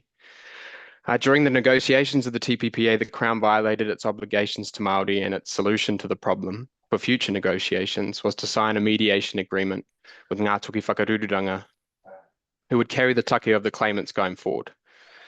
In short, we are the Te Tiriti o Waitangi-led voice in the international trade space, and our mediation agreement with the Crown guarantees that we will have genuine and meaningful influence on trade policy and trade negotiations. However, Ngā Toki Whakarururanga also sees its own broader mandate as informed directly by the guarantees enshrined in He Whakaputanga and Te Tiriti o Waitangi, both of which affirm the sovereignty of Māori and therefore the Māori right to treat and participate as sovereign in entering international agreements. Te Tiriti and He Whakaputanga are the cornerstones of our constitution. To meddle with them for the trivial pursuit of a minority political agenda, as this bill does, is sacrilegious, a spiritual violence that defiles the kawinata tapu, or sacred covenant between past, present, and future generations. It dishonours who we are both as tangata whenua and tangata tiriti living in Aotearoa. With this understanding, Ngā Toki Whakarururanga opposes the bill, all that it represents, and the drawn-out tokenistic Crown process that has arisen as part of its consideration. The committee and this government need to effectively immediately close the book on this bill, hear the truth of the people who have spoken in various fora over the past few months, rein in the harm that has been perpetrated on communities across Aotearoa, and stop the wasteful spending of public money on this ill-informed brainchild, the brainchild of an ACT Party leader whose true loyalty lies with the insidious agenda of peeling back all guardrails to the rich getting richer. Other submitters have spoken at length about the violations this bill presents on the domestic level, so my focus today is to draw attention to the international context in which Ngā Toki Whakarururanga has vast experience in. Our ongoing work bringing a Te Tiriti-based perspective to trade policy negotiations illustrates that the sacrosanct nature of Te Tiriti o Waitangi transcends the shores of Aotearoa and New Zealand. As a trading and navigating nation, we as Māori have been looking to our horizons and responding to them in innovative ways, mai rā anō. In conjunction with laying the instructions for the constitutional arrangements of our nation, Te Tiriti and He Whakaputanga represent international agreements entered into by independent sovereign nations, where Māori absolutely retain their right of international treaty making. As Moana Jackson laid out during the Waitangi Tribunal claim against the TPPA, quote, "Because mana could not be ceded in tikanga or Māori legal terms, it is in fact axiomatic that the authority and responsibility of iwi and hapu to treat could also not be ceded. It is similarly axiomatic that the authority to treat could not be delegated or subordinated in a treaty to that of another polity," end quote. Crucially, Māori should be able to exercise their tino rangatiratanga in response to developments in the global system.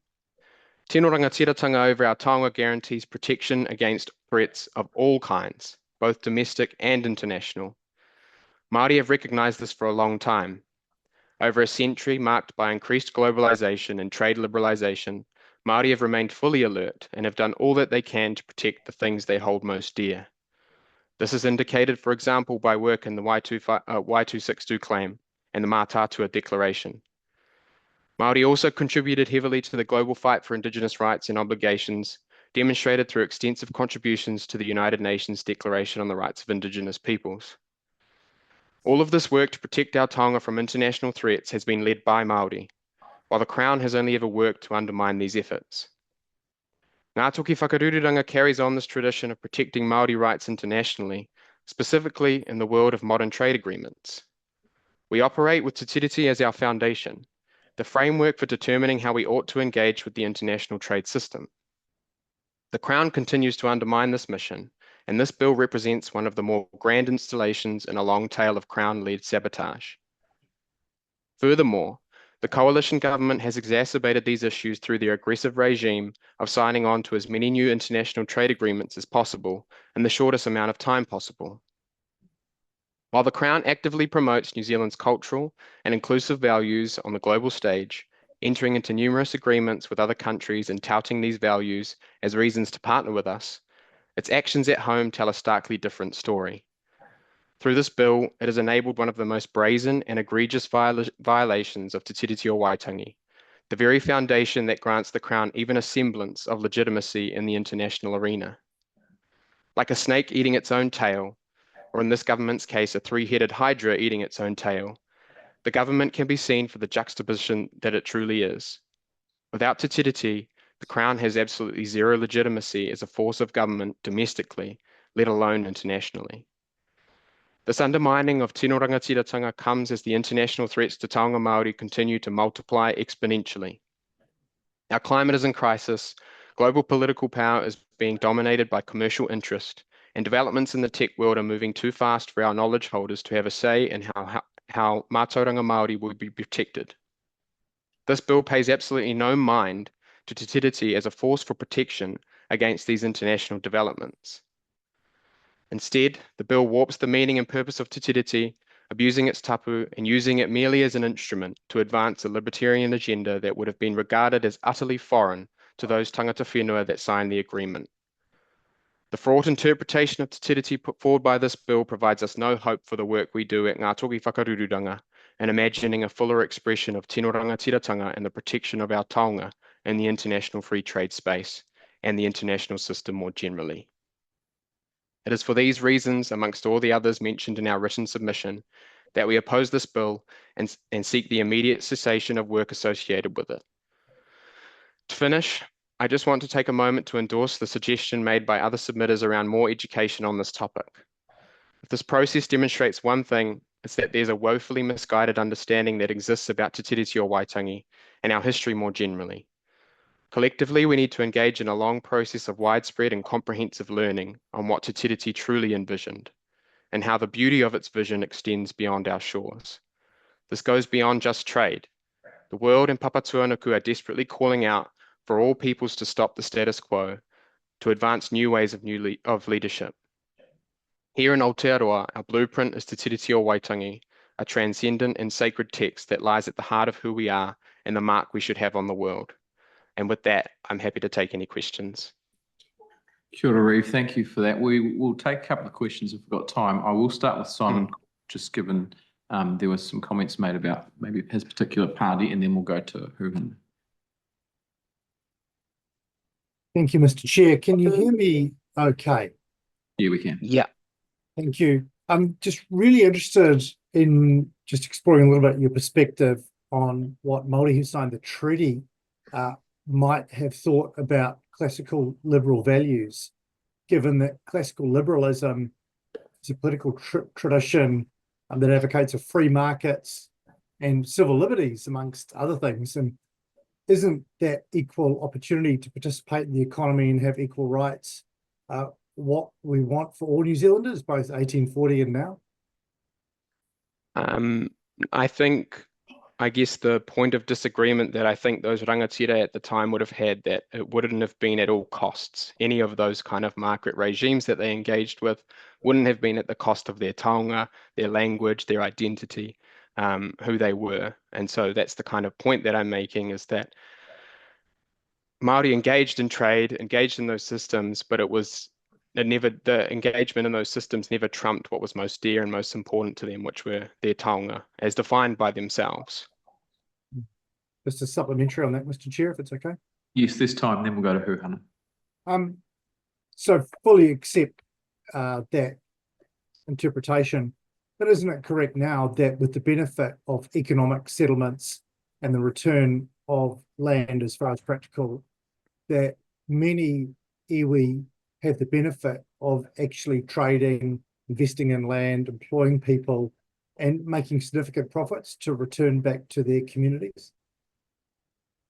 I would say those options or the kinds of things or behavior that you're talking about came only as kind of second option to a full retainment of sovereignty and power. Those came later on. You can't settle a treaty. It should have just been upheld. Thanks, Reeve. Thanks, Simon. We'll go to Huhana and then we'll wrap up. Well, thank you, Reeve. You're awesome. And thank you to Ngā Toki Whakarururanga for your work in advancing the claim. Can you give us a bit of an insight in terms of some of the struggles for Ngā Toki in terms of upholding the recommendations of the Waitangi Tribunal and Crown lack of action in embodying those recommendations in the mahitahi with claimants and with iwi Māori? Yeah, so sort of one of our ongoing missions is to replace the treaty exception clause that's included in most trade agreements since 2001. Those have obviously been included prior to the TPPA claim and then subsequently continue to be included. And we've found in our own analysis that that provides no guarantees to Māori, no guarantees around protecting of our taonga. And so it's still an uphill mission trying to get that changed and have that reviewed.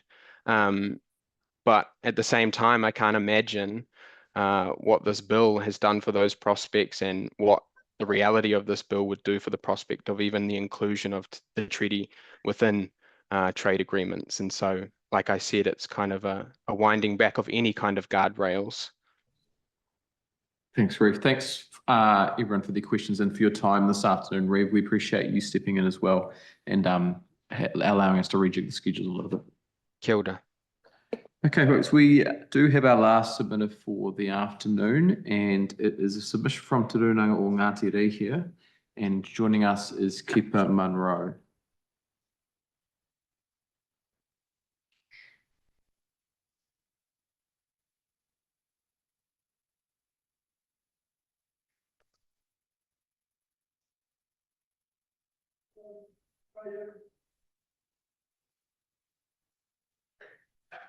They just need to turn on the camera and microphone. Keeper, if you can turn on your camera and mic, and then we can kick off.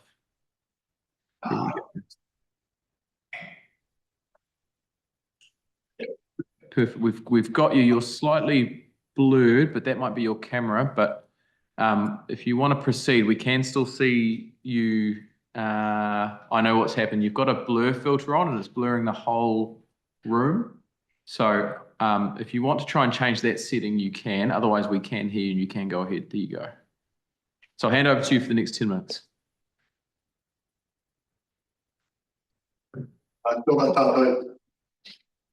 It's probably why I need to come down in person. I've got someone young next to me trying to navigate this technology for me, and I've just wasted 2 minutes of my 10 minutes.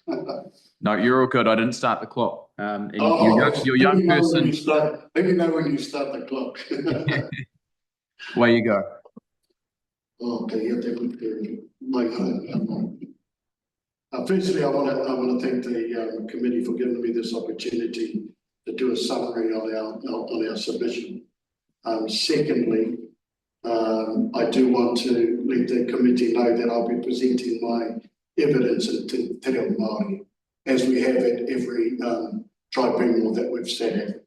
So I'm hoping that you have the facility to be able to follow through with my summary.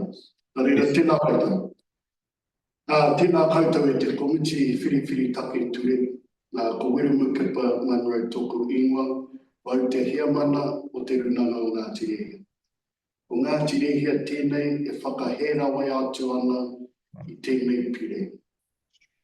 Kia tākina ki te whakatauki o Ngāti Rēhia e mea ana. Ngāti Rēhia mata momoe, Ngāti Rēhia mata kākā, Ngāti Rēhia whakamarumaru o ngā maunga, ngā awa, ngā moana, me ngā whenua tapu o Ngāti Rēhia. Ngāti Rēhia, the sleeping giant. Ngāti Rēhia, when awakened, faces all challenges.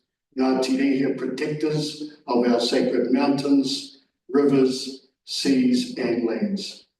Ko tā mātou pepeha, whakapapa me o mātou tikanga, e hira rawa kia Ngāti Rēhia, ko te tua papa ene o tō mātou tuākiri, tō mātou ahurea Māori, tō mātou Ngāti Rēhia tanga. Koene ngā mea katoe ārahi nei i a mātou mahi, i a mātou kaupapa, i a mātou whakaro kapa. E te komiti whiri take ture. E nui ngā mahi kōti nei i a mātou o Ngāti Rēhia. Ka mutu, e kōkiri tonu nei e mātou, kia mutu ai ngā taimahatanga me ngā aupehitanga o te krauna i roto i te tahi rau, waru te kaumarima tau kimuri. O tira, hei painga mo te hapu mo ngā uri whakaheke. Kia tūpākiri ai a Ngāti Rēhia mo ngā take o te taiao, o te hāpori, o te ahurea, me ngā whakatupuranga kei te whaimai. Ka mutu, ka mahi tahi, me ngā tāngata katoa e noho ana i roto i te ru o Ngāti Rēhia. Ka mautonu a Ngāti Rēhia ki te mana nui, me te tapu nui o he whakaputanga, me te tiriti o Waitangi hoki. Nā tō mātou rangatira a tāreha, i tā mokongia i te whakaputanga i te tau, tahi manu waru rau toru te kaumārima. I whakaputāingia e ia ki te awa, ānei mātou moa e tonu atu. Ka mutu, hei a mātou ngā tino rangatira, te mano o te whenua. Nona hoki te ki i te rā, ono o pēpuere, tahi mano, waru rau, whātekau. Hore kau he kāwana mōku, mo te iwi Māori rāne. Ko mātou ana ke ngā tino rangatira, ngā kai whakahaere. E kore rawa e tukuna te tahi atu hei kai whakahaere i a mātou. Ko koe te tauiwi ki runga, ko au ki raro, ko koe ki runga rawa, ko au tāreha, te rangatira nui o ngā pui ki raro rawa, kāhore, e kore rawa, e kore rawa. Ko mātou ngā uri o tāreha e pūmau tonu ana ki e nei kupuhana. Me te mohi ano hoki, i ahu mai tō mātou mana motu hake, tō mātou ranga tiratanga no mai rāna. Ka hore rawa e tukuna, ka hore rawa e riro atu. He maha o mātou hono ngātu ki te krauna me ona tahi katoa. He maha hoki ngā hua ora kua puta. Ka mahi tahi ki ngā kaunihera, ki tō mātou hāpori o kerikeri, me ngā momoropu katoa o tō mātou ne hāpori. Ko te katoa e ne hono ngā mahi, ko tūtuki nei a mātou, i whai hua mai te tiriti o Waitangi. Me te mārama hoki ki te mana, me te tūranga o te tangata whenua, i roto e ngā mahi a tēnā. He hapu a Ngāti Rēhia ngā kaunui ana ki tō rātou reo Māori, me ona nei tikana. He tini ngā kaupapa e whakahaerengia, ana i a mātou ki te whakarauoro, whakapakari haere i te reo Ngāti Rēhia, arā, ko ngā wānanga reo, ngā akomanga reo, ka tūhoki a kerikeri hei taone reo rua, ka mau mātou i te mana o te reo Māori. Ko te kotahitanga te wairua ana whakamua o ngā tātou katoa.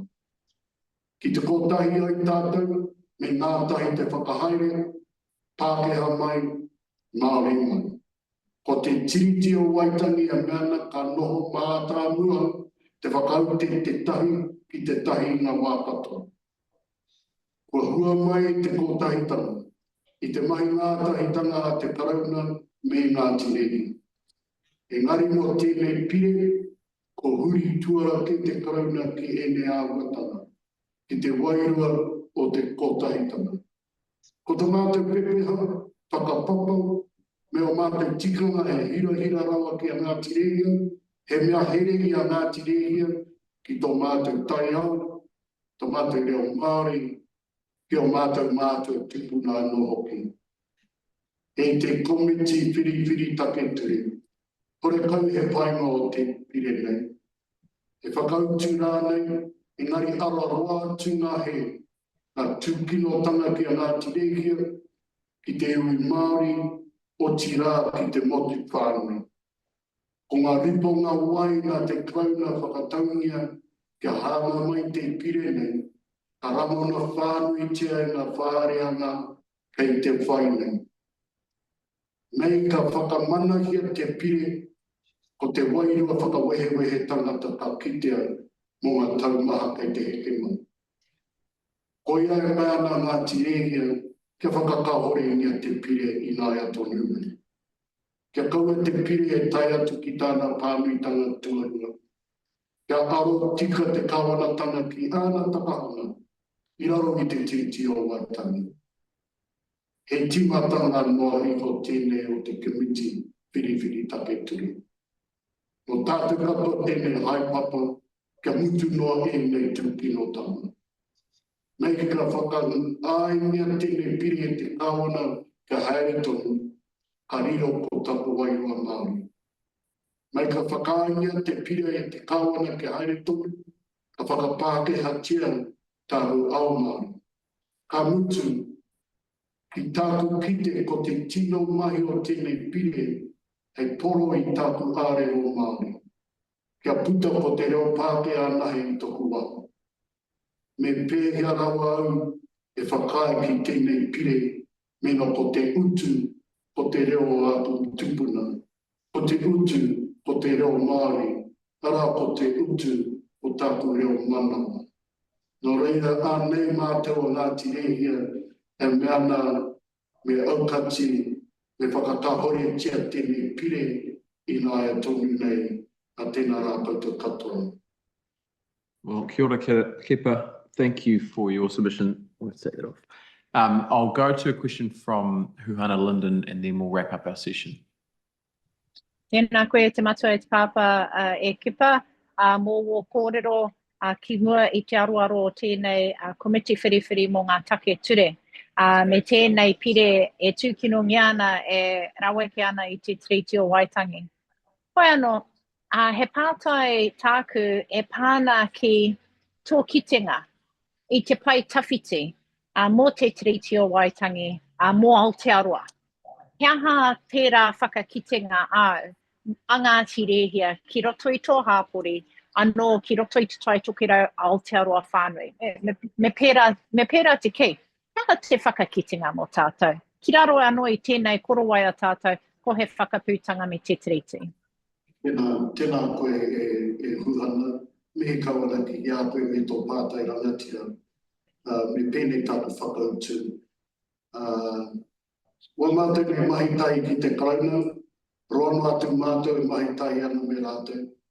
Kia pātata tātou ki te kotahitanga e kōrero kia nei au, ki roto i tāku tuhinga. Te mahoa mātou nei mahi e tautoko ana i te krauna. Marunga i tō tātou mōhio ko te tiriti o Waitangi e kaue nei wa tātou nei herenga i Wainganui a Mata. Ka mutu mei ka tangohia ngā kupu kei roto i tēnā herenga o ngai Māori ki te krauna. O tātou o ngai Māori ka waiho ki te taha. Nō reira kahana tātou ki te mahi ngātai ki te krauna, ki te kaunihera ki tō mātou nei hāpuri whapa. I runga e nā kōrero o a tātou nei tupuna mātua, me mahi ngātai tātou. Kia tātou, hei oranga mō tātou katoa. E kakero a tātou tupuna e meana he oranga mō ngai Māori anahe. Engari e kōrero hi ana mō te oranga o ngai tātou katoa. Kia ora, Kepa. Thank you for your responses to our questions and for being with us this afternoon. You are our lucky last for the day, so thank you for bringing us through to the end. We acknowledge you and your team and your submissions. Just want to thank you on behalf of the committee for being here. Tēnā koutou. Right, folks, that's all for today. Our screen in the room has given up, so I'm looking at the big screen up in the corner. We will resume the last day for Subcommittee A tomorrow morning at 8 a.m. So thanks everyone for your attention and your attendance today. We'll see you in the morning. Thank you, Mr. Chair. Te hei te matatini. Have fun. We'll see you Friday morning.